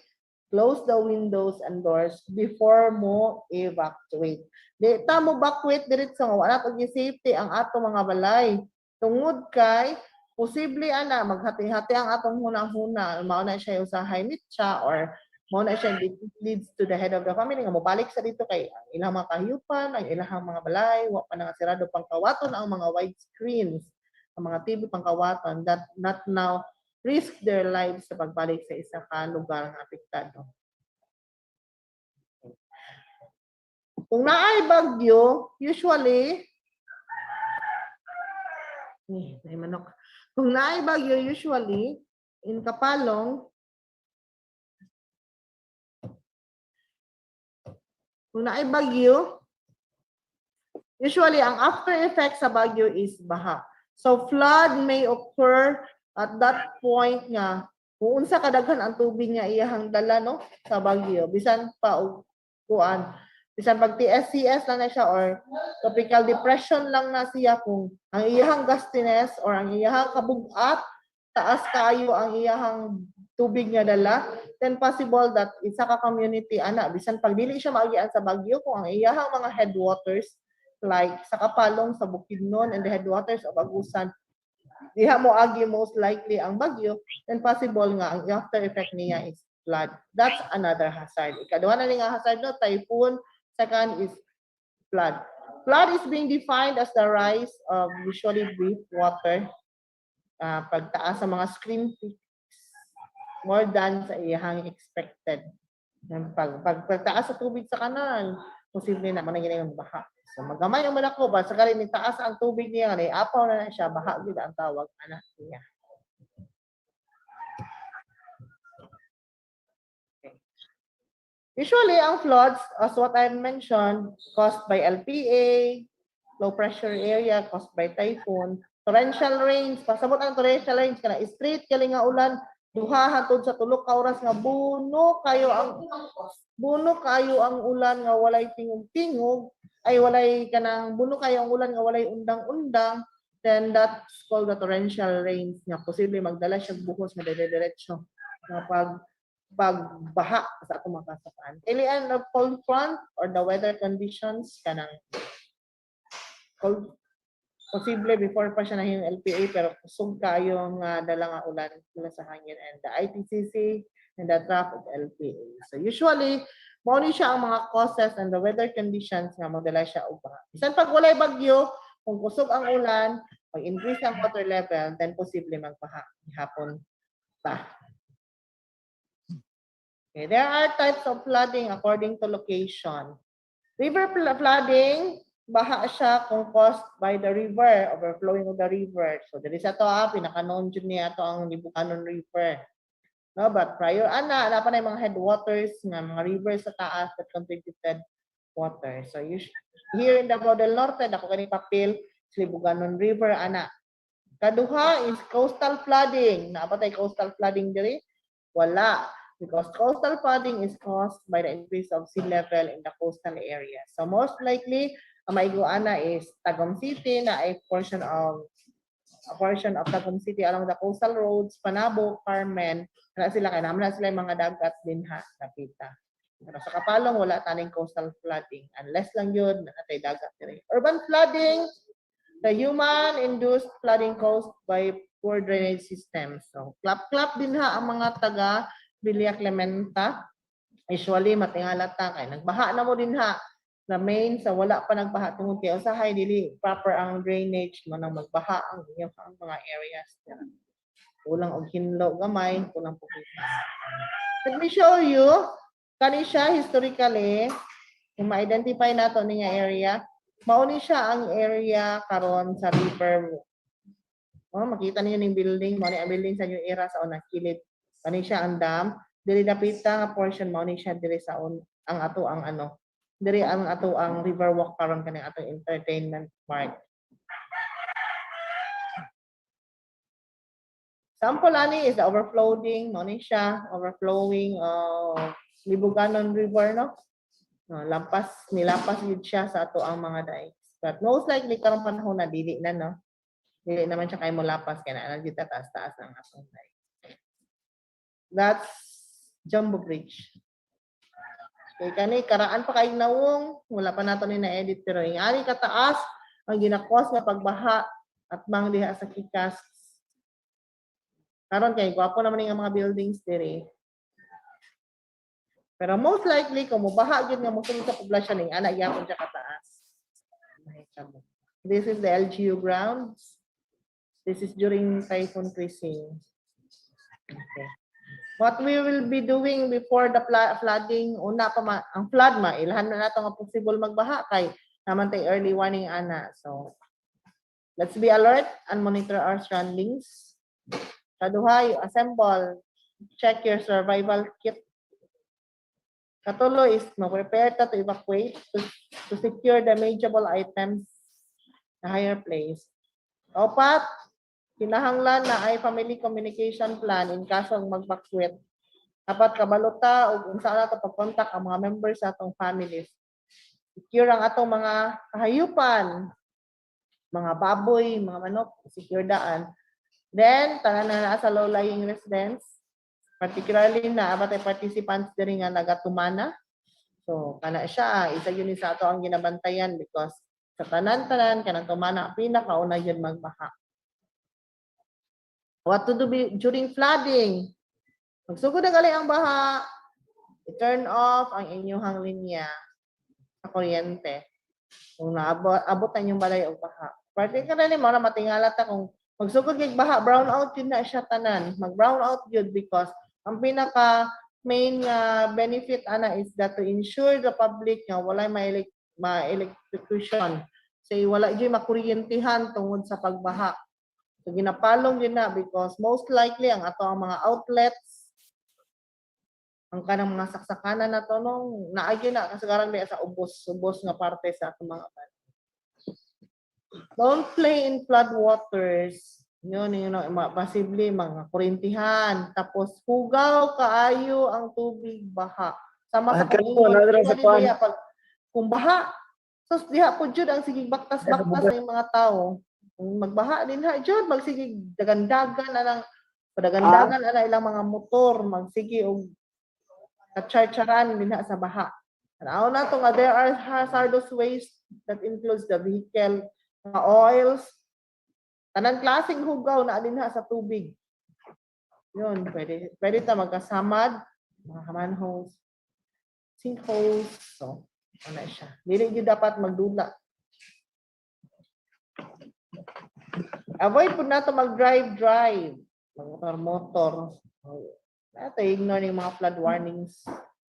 Natin sa ato. Okay, after the flood, kinahanglan ta mag-uwi sa tong balay or kinahanglan og na subside na, of course kinahanglan ta mo manghinlo sa ato ang mga gamit na apektado sa baha. Dili sa isaksak ang atong mga appliances unless uga ang tanan labi na ang mga sockets. Hinlo na tanan uga tanan atong mga electrical appliances. Yan. Before ta mo settle down na okay na. Okay, the third hazard are the earthquake and landslide of which dili po ta excuse ang kapalong. So, under these hazards is kani siya ang pinaka among the hazards nga dili ta halos wala jay early warning or di ta makabantay, no? Earthquake and landslides. Okay. That's why in disaster risk reduction and management, part sa yung preparedness permanente is during siguro mo elementary until up to this moment, kung yung normal lang ta, we always perform the drop, cover, and hold. Labi na o naga-simultaneous drills ta, naga-national simultaneous earthquake drill ta to keep ourselves being aware and being prepared from time to time kung magkalinog-linugay. Na same sa na-experience sa Davao del Sur and dito somewhere in Cotabato in 2019. No, kanang kinahanglan nga maka-prepare ang each and everyone what to do during earthquake. Okay. Maglinog, Kung sa'yo unang ginahimo, usually, 2, 3, 3, 2, 1, pa. Post Facebook, linog. Pero ang pinakauna dyan natong dapat buhatan is that do not panic. Rato ba try nung nailinog. Settle yourself to be relaxed. You should act quickly. Kung mintras gauyog pa, kusog kayo ang linog, you perform the drop cover and hold or the drop cover and hold. DCH. Evacuate the building kung kinahanglan mo gawas. Atong hinay-hinay nga pagawas nga dapat nakabadi-badi system. So, sa earthquake, ang Kapalong has identified the Central Mindanao Fault in Gupitan. So, kung makita nato dira sa spin, are you with me? Makita ba ninyo? Hello? Makita ba Yes, ninyo? ma'am. On screen? Yes, ma'am. Yes, ma'am. Okay. Kaning blue nga linya, this is the fault line. Igo ta sa Central Mindanao Fault up to sa Florida. That's yan na siya kataas, mo na siyang identified nga fault line nato sa Kapalong. And na-confirm na ni siya. Ang kulang na lang ani is to walking through the fault. Kung makita unsa jud ang possible nga kadako niya. Kung maigo ang Kapalong of the 7.2 magnitude nga lindol. Another effect, kung usually pag na-earthquake, possible po yun nga mahitabo is ang landslide. So, mao na isa sa role nga na si geologist kin diri sa office because para naanatay partner into sa pag-assess nato sa mga lugar nga possible nga mahimong landslide prone area labi na og naay linium nga nahitabo. So this is a scenario of impounding, water impounding. Na-effect siya sa linog atong 2000, this is 2015 or 16 if I'm not mistaken. 16 nga nagka-landslide sa sitio Tagwang ng Suan, natabunan ang sapa, nag-impound ang tubig within the sapa, of which possible ang community sa Siobos sa Suan, particularly in Tagwango, is possible sila mga tabunan sa mga lapok kung ang impounding sa tubig mubusagay, or meaning kanang mabungkag kung mga tubig nga napundo. In the same year, naapoy nahitabo nga landslide and impoundment of water sa sitio Aninipot sa Gupitan gihapon. No? Makita na ito pati laluman, no? Tabunan ang sapa.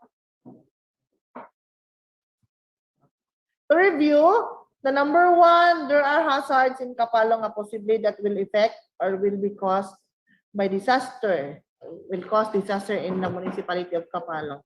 Typhoons, flooding, landslide due to heavy rains, earthquake-induced landslide, liquefaction, and ground shaking. But most likely in the municipality of Kapalong, we have only two top hazards. Dili ang bagyo, kundi ang pagbaha o landslide. Considering that our area from Florida to Gupitan is mountainous and terrain siya. So, duha ang top hazards in Kapalong nga atong ginabantayan.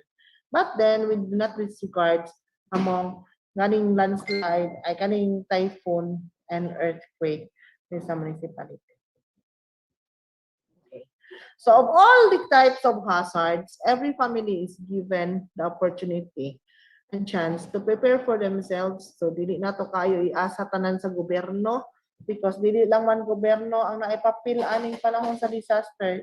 Moreover, mas dako ang papel sa matag pamilya sa pagpangandam, padulong o paglikay sa posibleng nga disaster. So, your family should develop your own family emergency plan so that tanan nga members sa family masayod og asa dapita unsay dapat buhaton kung maigo na ang disaster. You should also assemble your supplies kit that includes the emergency food and water supplies for 72 hours.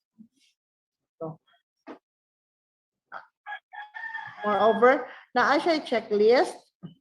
Tahanan. Isa din akong slide. Nagkabulaag man eh. Sorry, ayun. Pati bulaag.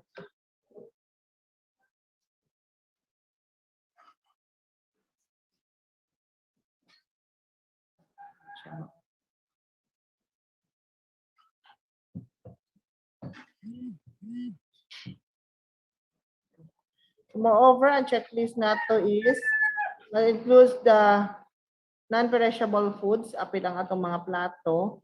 Sa ato ang sudlanan, kitchen utensils, whistle, first aid kit, can opener, bottled and drinking water, flashlights, baby diapers, and other items sa atong mga masuso, baterya o radyo, telephone call, cellphone that does not require power. Tambal sa itong mga lolo, lola, mga mama nga na mga maintenance. Personal documents that includes inyong birth certificate and all important mga personal documents dapat nakabutang sa itong survival kit.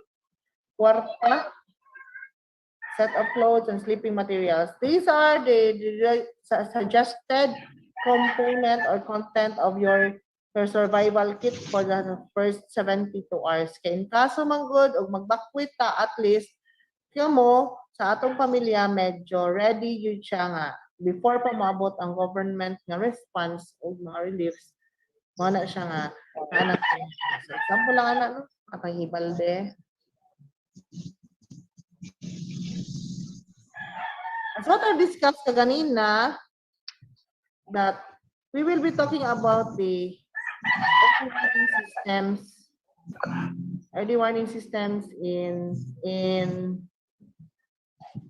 disaster risk reduction and management. So, part of the early warning systems are the people and the agencies who collaborate in giving the public the major element of disaster risk reduction and management.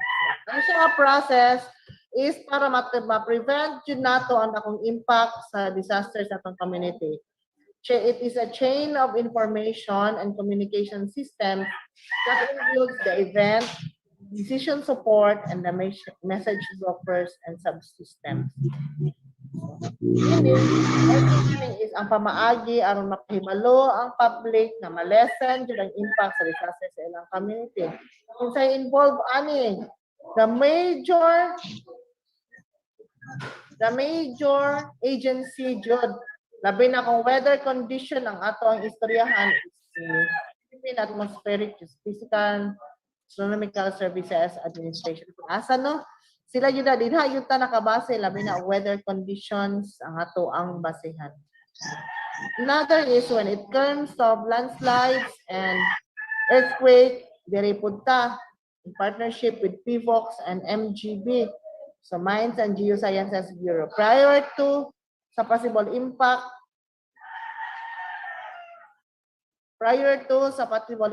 sa disasters, usually ang MGB naghahatag na silang information kung unsa ang possibility nga mahitabo sa isa ka lugar, labi na itong mga landslide prone areas and mga possible na maigo sa erosion. Hatag na sila of course, sa MDRRM o up to the barangay level, the BDMC and the BDRRM. Kita na to, as what I've said, that early warning system is the chain and information of commands gikan sa respective agencies. Then we will see now the diagram kung makita nato ni kanang pag-asa before na niya i-release iyang forecast.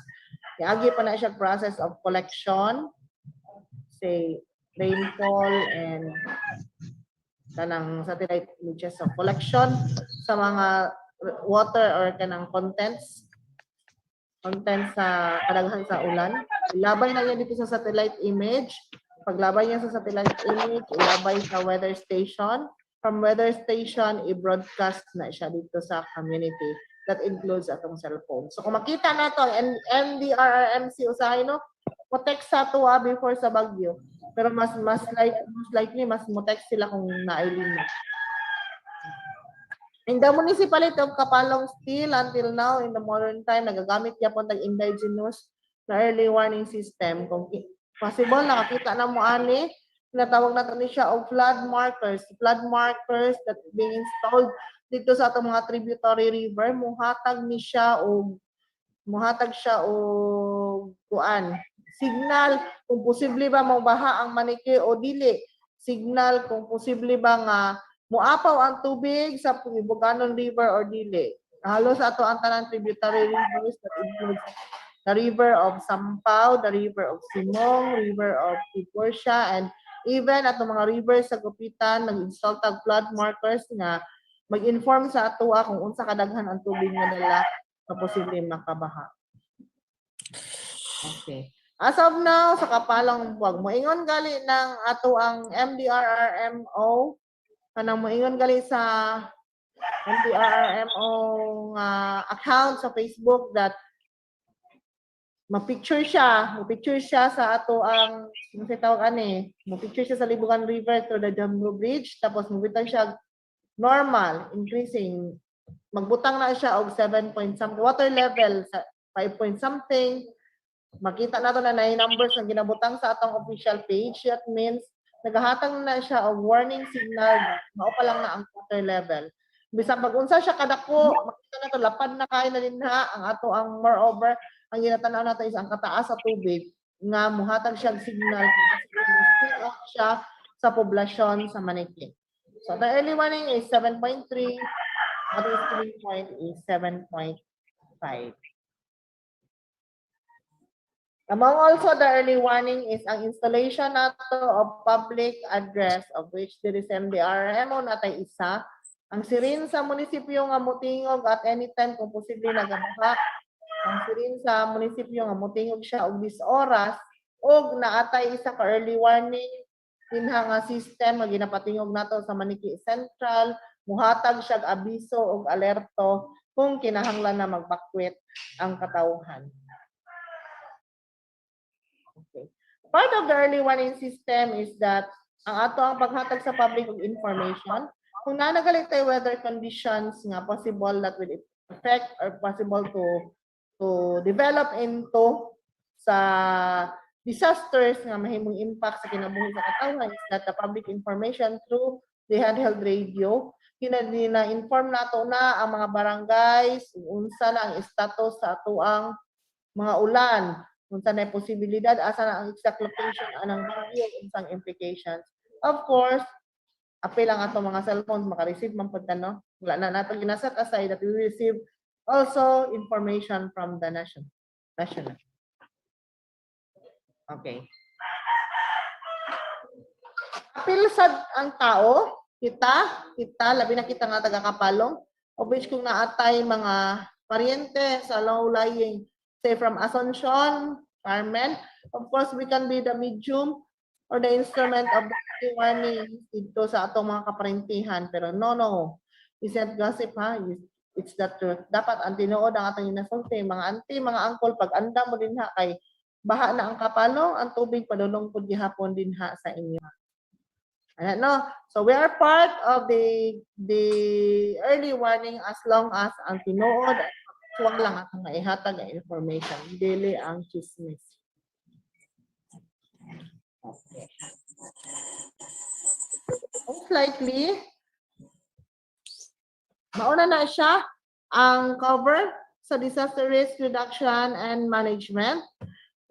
Lastly, we will keep on reminding that while there is virtually nothing we can do to stop disasters, yet there is so much that we can do to minimize its impact to people. So ginapahimagnoan ang tanan nga maminaw sa mga pahimagno aron malikayan nato ang kasubo kadala sa disaster diri sa atong municipality.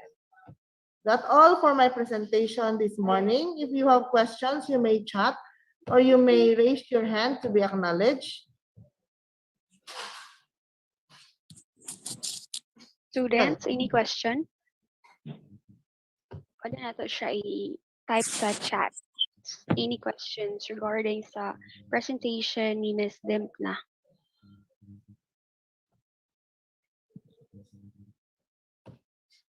Wala na.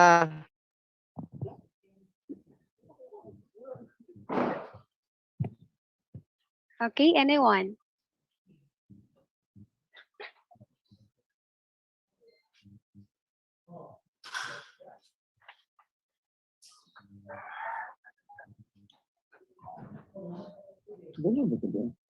Any questions?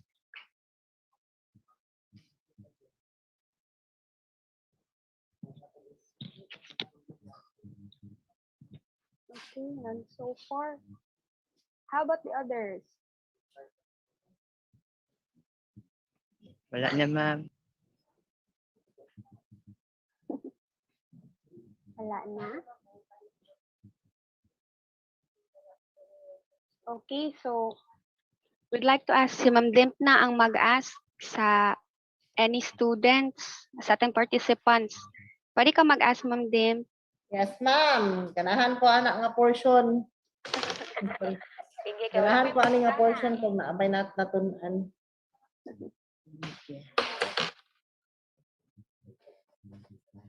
Okay. May I request the host moderator, ma'am, ha? Ato ang sige. Ato ang tagaan og award or you enlist and you can claim in the office. Wow. Oh, yan ha. You can claim in the office. Ilista, ma'am, para ma-claim nato ang ato ang gamay nga award, no? We will be giving you the composition of mga 5 hygiene kits, family kits, or kaya taga-disaster man gyud mi, so dawat-dawat ta sa realidad nga ang among ginaandam gyud is the food pack. So pwede ta matag og food pack, ma'am. Ani ma'am ha, sa makatubag. You raise your hand to be acknowledged by the host. Makita ninyo sa screen? Yes po. Makita na to sa screen, no? Sige, you raise your hand and you makita sa chat. Insay pinakauna mo chat, ma'am, sa answer. So, we will see if you learned some. Kaya na mga items kaganina nga wala po na ako i-discuss. But then, kabalot ta that these are the partners, no, sa dagan sa municipality. Just to give awareness lang and warm up sa mga brains sa una po ma-nurture sa iyo pa oras. Pwede pa ko mo question later. Sige. You raise your hand kung unsa ni siya nga agency ang naa sa logo nga akong gina-present sa inyo. You chat. Unsa ni siya nga logo? Okay. Number 1, ano siya? What's that? LGU, ma'am. Sige daw, ano daw. You cite your name. You cite your name para ma-acknowledge nila Ma'am Ma'am? Yeah. Ma'am Elealeh and Ma'am Grace, April Grace. You raise your hand and you cite your name. Kaya di na po makita. Very as a host ng control. Sige, what's this? What logo is this? LGU, ma'am. State your name, please. John Mark, ma'am. John Mark daw, Ma'am April. Pag-take note na lang diha, ma'am. LGU? Ano pa? Apelyado? Ninyeza, ma'am. Section. Yes, or Monday. Ayun na, nag-racing. Sige. What's this logo? LGU, ma'am. LGU ba ni?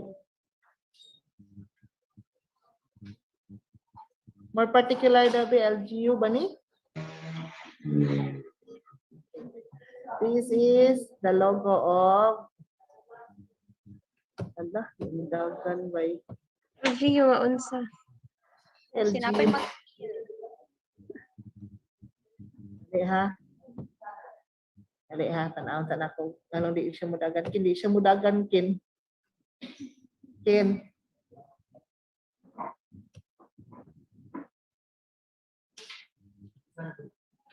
I-play sa siya, no? Before siya, ano? I-play sa nato siya before siya mo run. Wala, itanggal na kong sharing na ko kay makita nilang answer. Ma'am Dymphna, atay may query from a ma'am, student ma'am. After nga maansira ning imuhang padula po, ato ang basahon ang query sa isa ka estudyante ma'am. Sige ma'am, no worries. Sige po. Asan na to? Play na to. Slideshow. Slideshow.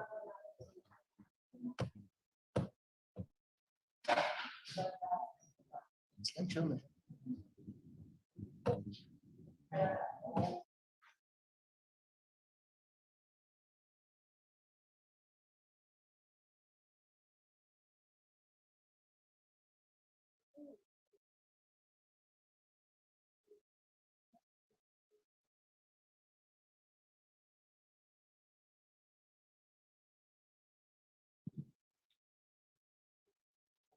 Okay, nata rin mga answers.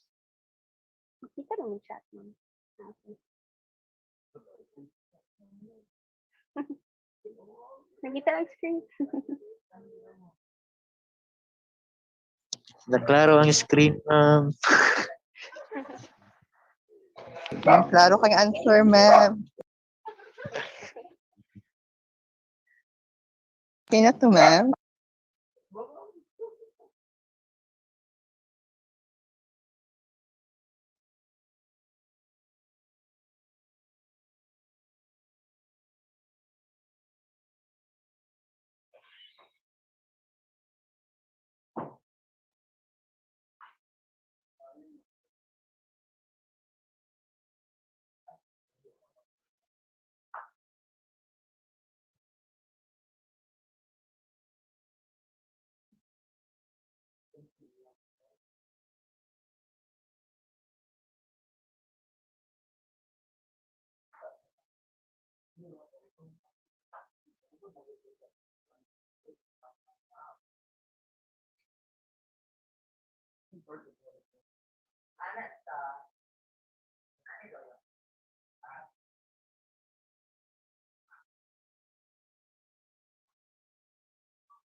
Yes, ma'am.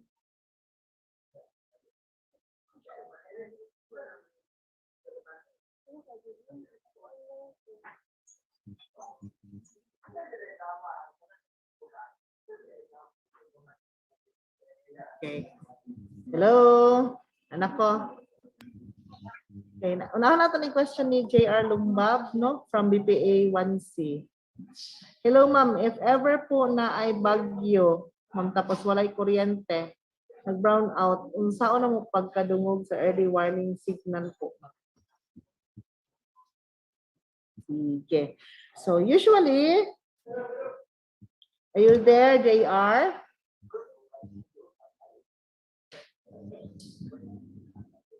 Mr. Lumbab? Yes, ma'am. Nag-respond na siya, ma'am. Ay, sige.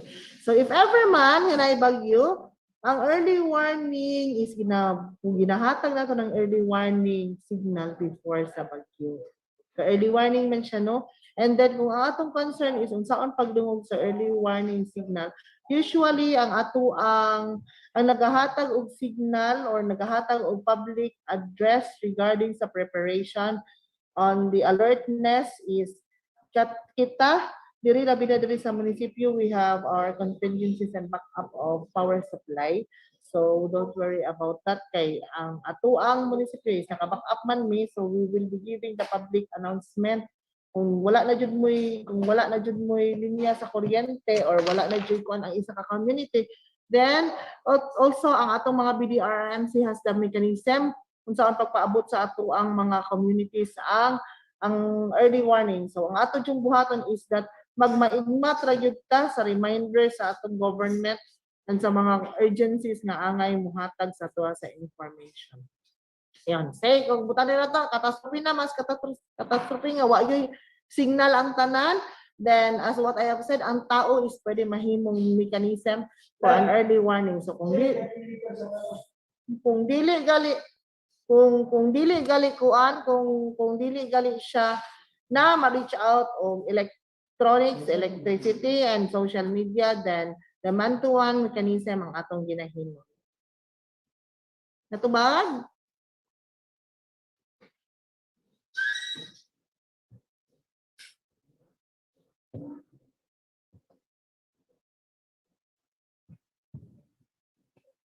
Okay. Natubag?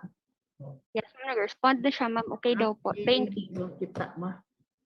Sige. Mubalik ta. Napay question?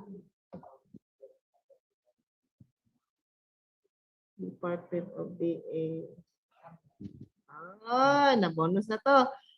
Municipality of Kapalong. Sige, balik ta na itong game. Okay. Number 1 is kani. Bonus nino, nakitaan man ni ganina good. Hindi diya mo siya muran. Ano man ni Ken? Ken? Siya muran. Ambot ano? Dili siguro ni musugot nga manghatag ni upuan, bugas. Ma'am. Kunan. Siya muran siya. Ayan, ano man hindi man mudagan, murag sa inyo hara man hindi mudagan. Pero kada mudagan man siya.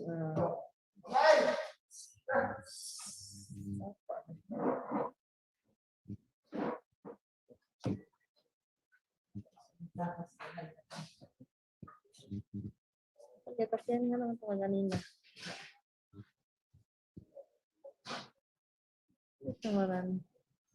Tumuran siya dire.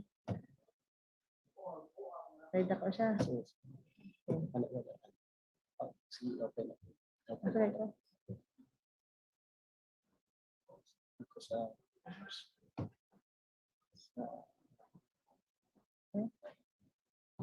Ay, stage show. Yeah, bonus to.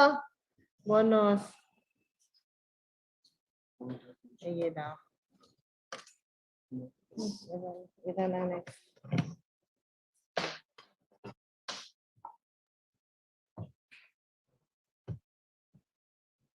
Kana. Sana siya. BFP, ma'am. You state, I told you to state your name para ma-acknowledge sila Ma'am Grace and ni Ma'am Elealeh. Yes, ma'am. Yes, sige. What's the... sige, Johnny sige. Mark, ma'am. John Mark, ihapon. Yes, ma'am. Sige. Sige, dari daw. Ano to? DRRM. BFP Sirit. Sa chat box lang mag-answer daw ang uban. Okay, no worries. Sige, tanaw na to, ma'am. Okay, sa ang first sa chat box, no? Okay. Natay first answer diri, ma'am, from JR Lumbab of BTA1C MDRMC logo. Okay. Okay. That's the M. No, this is not the MDRMC logo. This is not the MDRRMC logo. BFP. No, dili na BFP.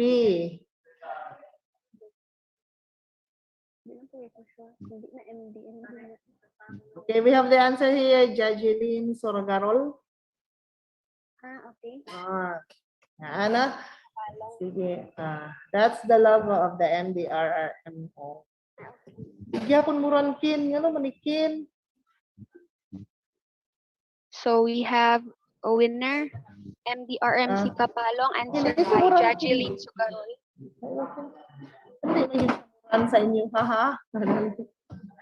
Ato lang ni Patyan ang oras. Talugay man ta na late man talaga man. Ayun. Yes, DSWD, ma'am. Ha, sa chatbox nga sabi. Sige, sa chatbox ta. Yeah. Sa chatbox ta. Dalag. Sorry ha. Na to rin. Kinsa na una diri Ma'am Grace. Leah, Charis.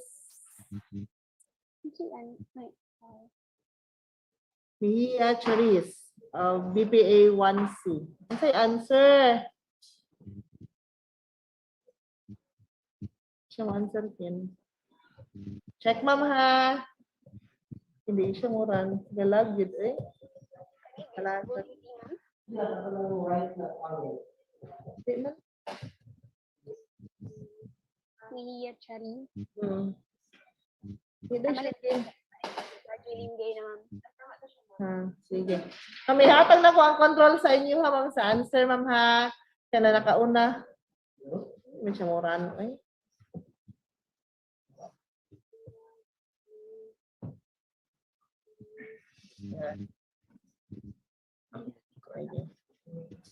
Kana!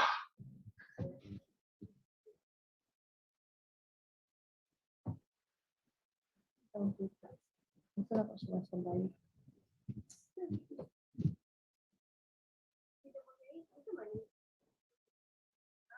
SWD ka kanina is Sheila Hassan.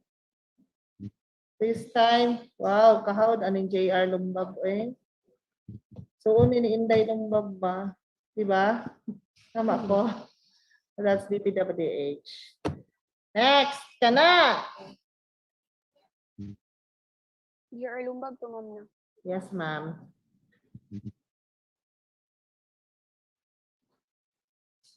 What's the logo? I-type sa chat box. Sa chat box na lang ta para ma-recognize na ito uli.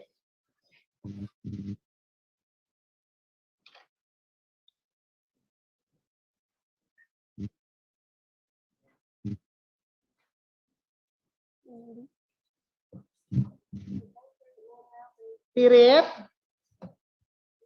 John Martinez.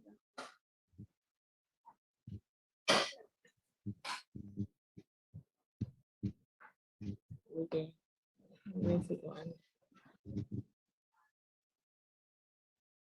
Next, ma'am. Kaninga logo, ma'am Suan. Inote na to si Vanessa T. Boy.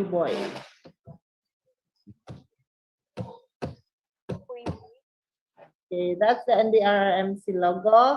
Kana po siya ang logo ang ginagamit na mo sa NDRRMC. Ginailisan lang nato ang letter sa N o M. Okay. Next. Uy. Kana.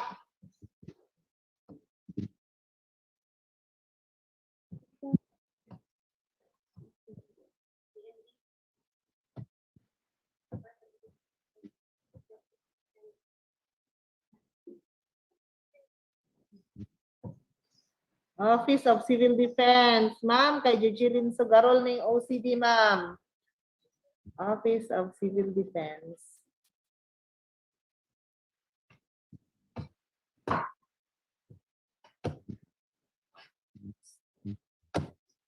Anak. What is that logo?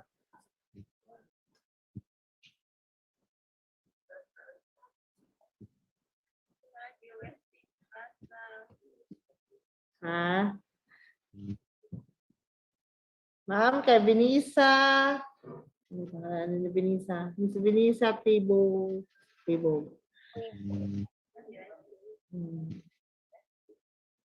This is the logo of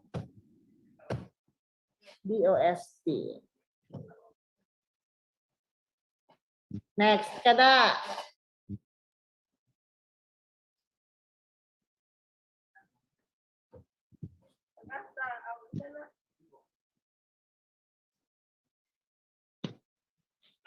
Chat. Sana ang logo. Clue. This is an agency or a branch of DOST.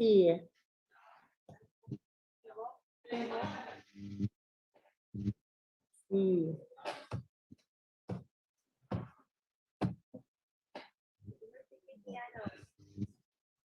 Yes, that's the box. Felicity Giano. Anak, it's a branch of the OST.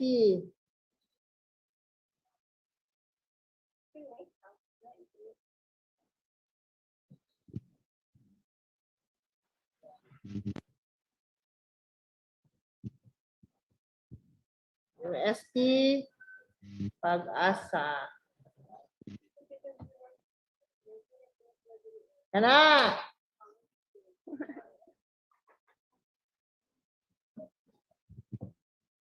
Is that logo?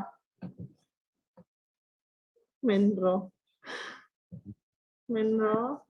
Hindi siya Menro. Hindi po siya. DENR. Jajeline Sugarol. Wala ay kadaghanan ni Ma'am Jajilin Sugarol og nakuha. Ana! It's a branch of the OST, IDNR. DI.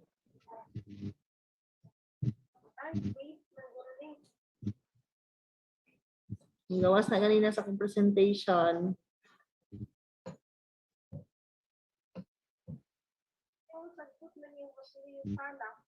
DNR mining. Oh, sirit na? Yawa ni Ma'am Sugarol na Ma'am ay 12 kilos of rice.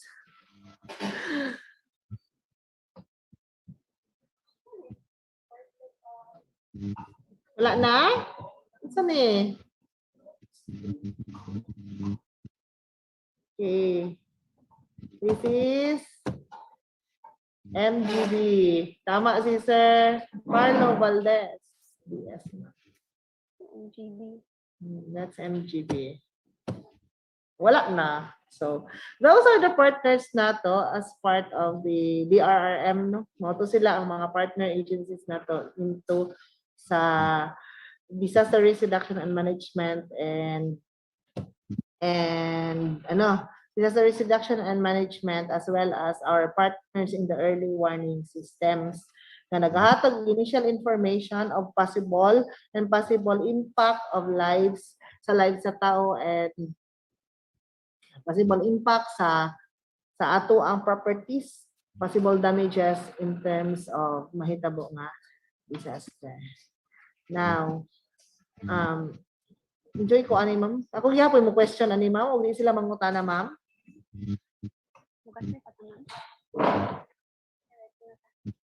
Okay. Pwede po ka mag-question ma'am din. Pwede po ko mo question sa ila ha.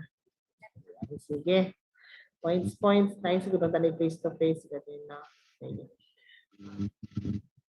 I want to ask Robin Lee Katulong. Robin Lee, nasa kadzong. Sige, tagay daw po og isa sa DRRM thematic area.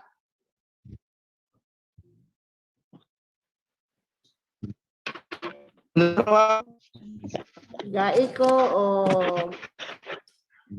give me one, isa lang of the four, ay, may mga naisinabawan ano. 4 out of 4 DRRM thematic area, taga itong isa lang. At least one of the DRRM.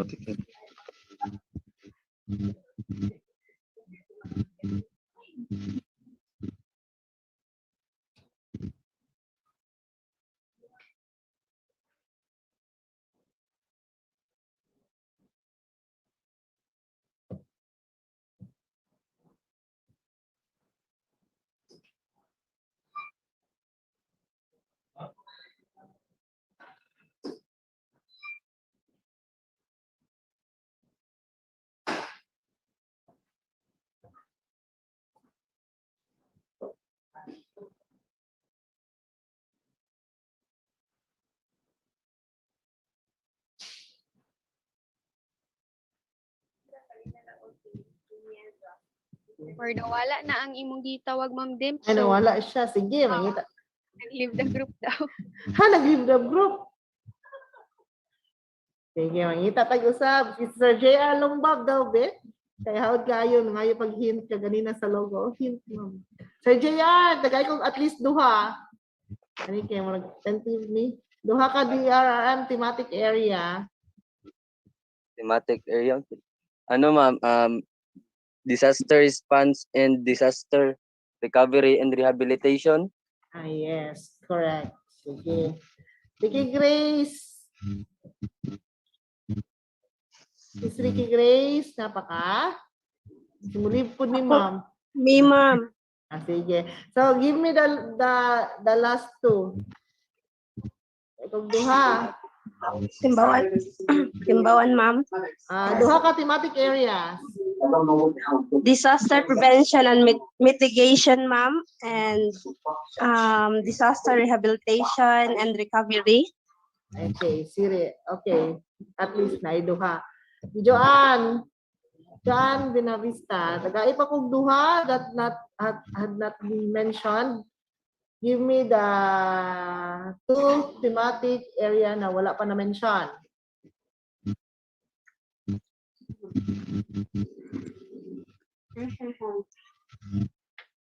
Joanne Benavista.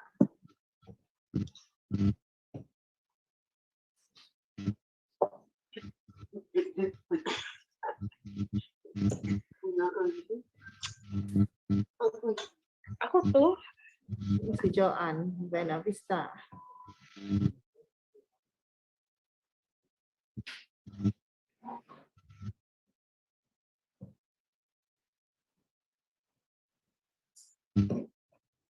Wala. Wala, ma'am. Sige, let us have...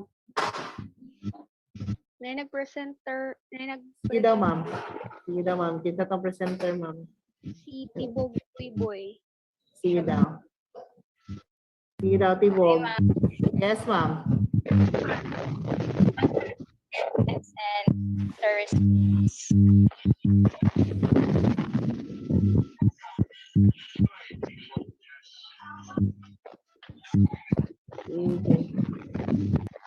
Tibog word naga-echo ang imuhang ano, ma'am. Answer mo is disaster preparedness.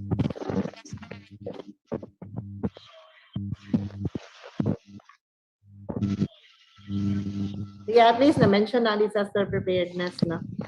Mention na ang disaster preparedness. Kaya na, kadaghan din ni 500 yun ay nito po. Sige, last question.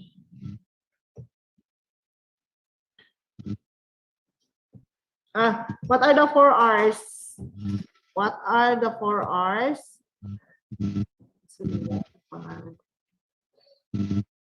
Una, Minyo, Jerry. What are the 4 R's that is helpful for the climate change adaptation under sa topic ni George Skin?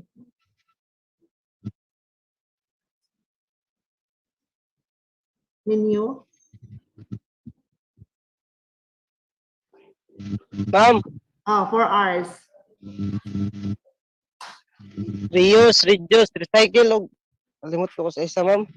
Kalimot ka sa isa. Reduce, Isa, ma'am. reuse, recycle, and... Recovery, ma'am, recovery. Really? Reuse, reduce, recycle, and... Recover. Really recover. Replant. That's replant. Tama to, upat. Replant. So, gani kay gitabangan pud ka ni Kuan, no? Kinsa man ni si Sir BSBA. Okay. So hopefully, kato lang siguro ma'am, it's almost time. Hopefully, everyone learns something about disaster risk reduction and management to our office and to George Skin. So on behalf of our head, our local chief executive as chairman of the Municipal Disaster Risk Reduction and Management Council, we would like to thank the NSTP of KCAST for having with us this morning and to discuss with you what are the elements of disaster risk reduction and management. If ever that in case of emergency and in any help, please see your ball pen and your paper. If ever, in case of emergency, you may call the LGUs, the LDRRM, the local government's radio room as our lead hotline for any emergencies. You call 0905. Okay, have your cell phone, your ball pen, 0905-158-2649. That's radio room, the lead dispatcher of all the emergency response of the MDRRMO. Diha gyud mo motawag ug unsay ilang pangutana pakitubag lang pod sa ilang pangutana prior to your report. In case you need an assistance, simple, just report. Come over sa MDRRMO personally or pwede ta motawag din ha into detail. Sabi na yun sa panahon nga makaagit ta sa kalsada o mga emergencies.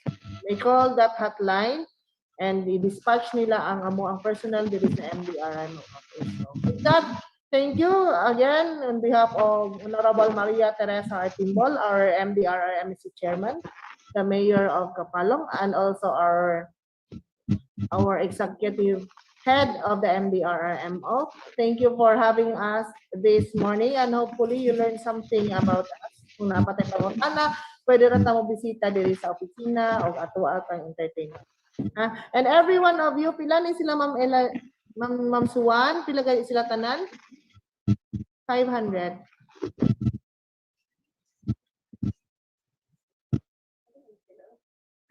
More or less 1,000 sila, ma'am. More or less 1,000. Ang uban na sa YouTube naka-live stream. I see. So, ang atong buhaton ani ma'am is we'll be giving everyone the handbook, itong emergency handbook sa katalagman, ma'am.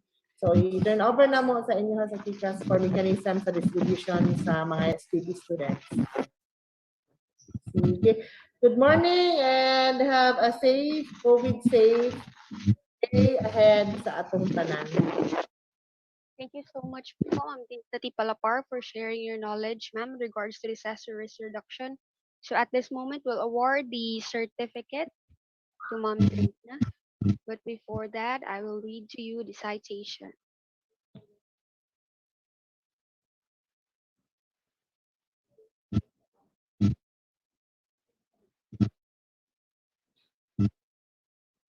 So certificate of commendation is conferred to for sharing her commendable expertise during the disaster risk reduction management webinar. A webinar series for NSTP students with the theme, Don't Leave Helpless Tomorrow, Be Prepared Today and Secure Lives Later, on June 21, 2021 via Zoom meeting given this 21st day of June in the year of our Lord 2021 via Zoom. Signed, NSTP Coordinator Elealeh G. Suan, LPP. Signed, OOIC College President Urban Pili Garay. Signed, Maria Elealeh G. CPA, MBA, Vice President of Academic Affairs. Certificate of Commendation is conferred to Dymphna T. Palapar, RSW. Thank you, ma'am. Salamat. So at this moment, ato ang gina-request ang tanan to open their cameras because we'll have a photo opportunity. Please open your camera.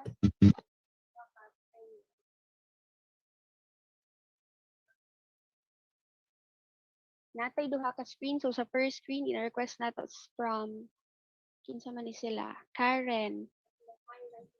Smile lang para ma-recognize. Please open your cameras.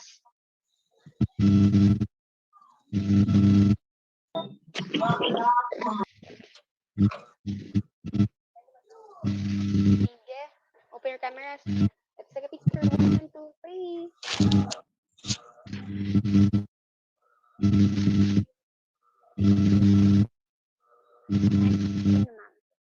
Next screen. Please open your cameras. Okay. 1, 2, 3. Smile. Okay, thank you so much. Thank you to our two resource speaker for today's webinar. Thank you so much for sharing your knowledge po, Ma'am Dymphna and Sir Kinray. Thank you so much.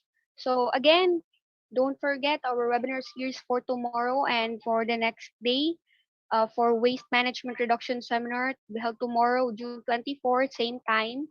And for June 22, 2021, for the current issues on the CC seminar for COVID-19. Please check sa chat na ay i-post si Ma'am Elealeh dito na post evaluation form, students, and you need to fill it out. Sige.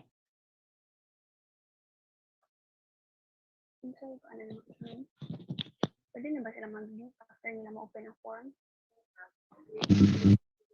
Ma'am, taga-ilang sleep, ma'am, in case of it's atong mo claim gali diri, ma'am, para ma-provide na mo itong ilahang award.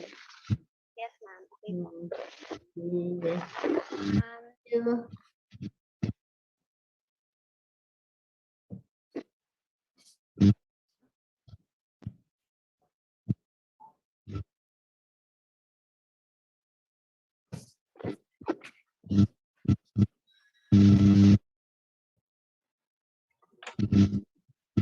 Okay, Thank the you so list. much.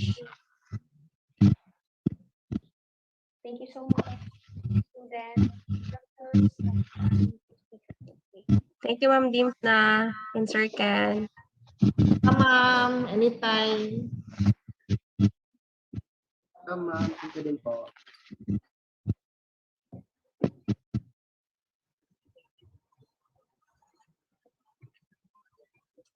Please fill up the evaluation form for you to receive your certificates.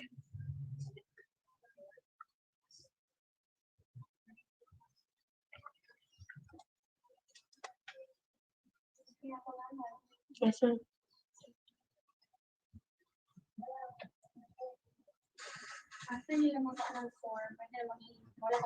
Yes, ma'am.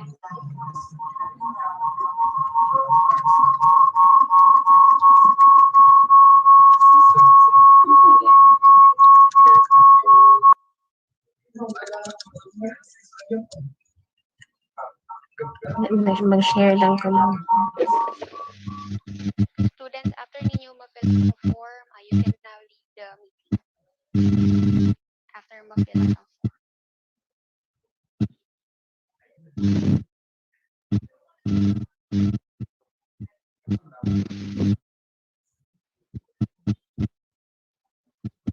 Once again, everyone for joining this webinar series. Goodbye and God bless us all. Bye, ma'am.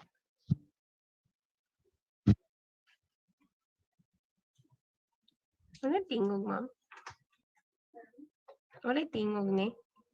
Wala, ma'am. Ano?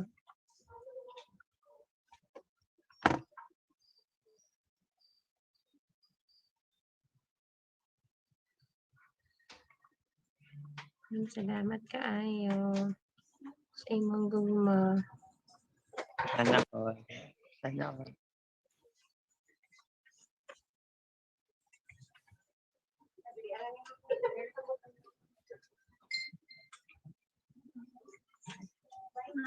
Ma'am, salamat, ma'am. Problema, ma'am. Anytime.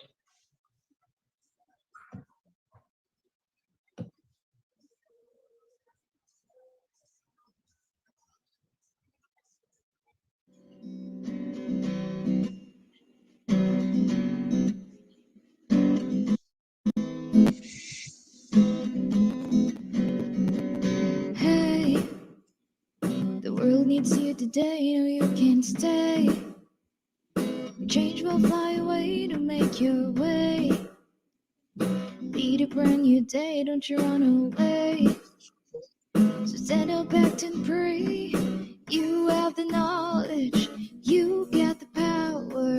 Stand for the nation, raise your hands higher. NSTP, you ground up expression towards community. For your awareness that your life is a hope. If you act out and cope your responsibilities, involve yourself in NSTP. Play your role in the land by enhancing yourself. The trainings firsthand you can aid the wounded and the hurdle and the service. For knowledge and protection, you have the knowledge, you got the power. Stand for the nation, raise your hands higher. NSTP, your round of expression towards community. Holding your awareness that your life is a hope. If you act out and cope, your responsibility. responsibilities. Involve yourself in NSTP. Training, the programs, the seminars will take your development head far. For the government is hopeful at you. KCAST will help build new you through NSTP, ground of expression towards community, molding your awareness that your life is a hope. If you act out and cope your responsibilities, involve yourself in NSTP. Your ground of expression, your life's a hope for the world. National service training, certificate through NSTP. Involve yourself in NSTP.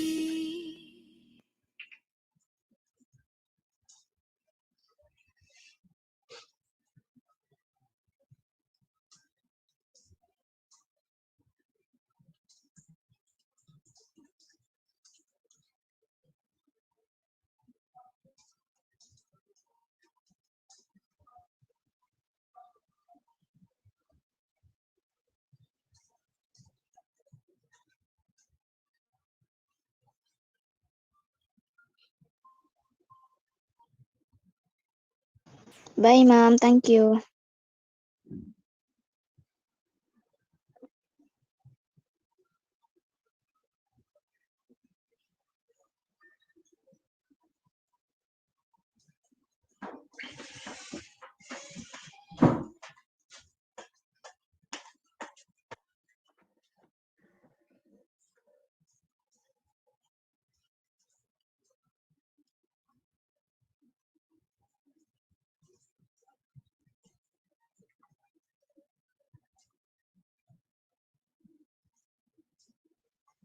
Yes po, you may now leave this meeting po, everyone. Thank you so much for attending. Thank you, ma'am.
I would like to remind all the researchers to review your email immediately after we end the class because I will send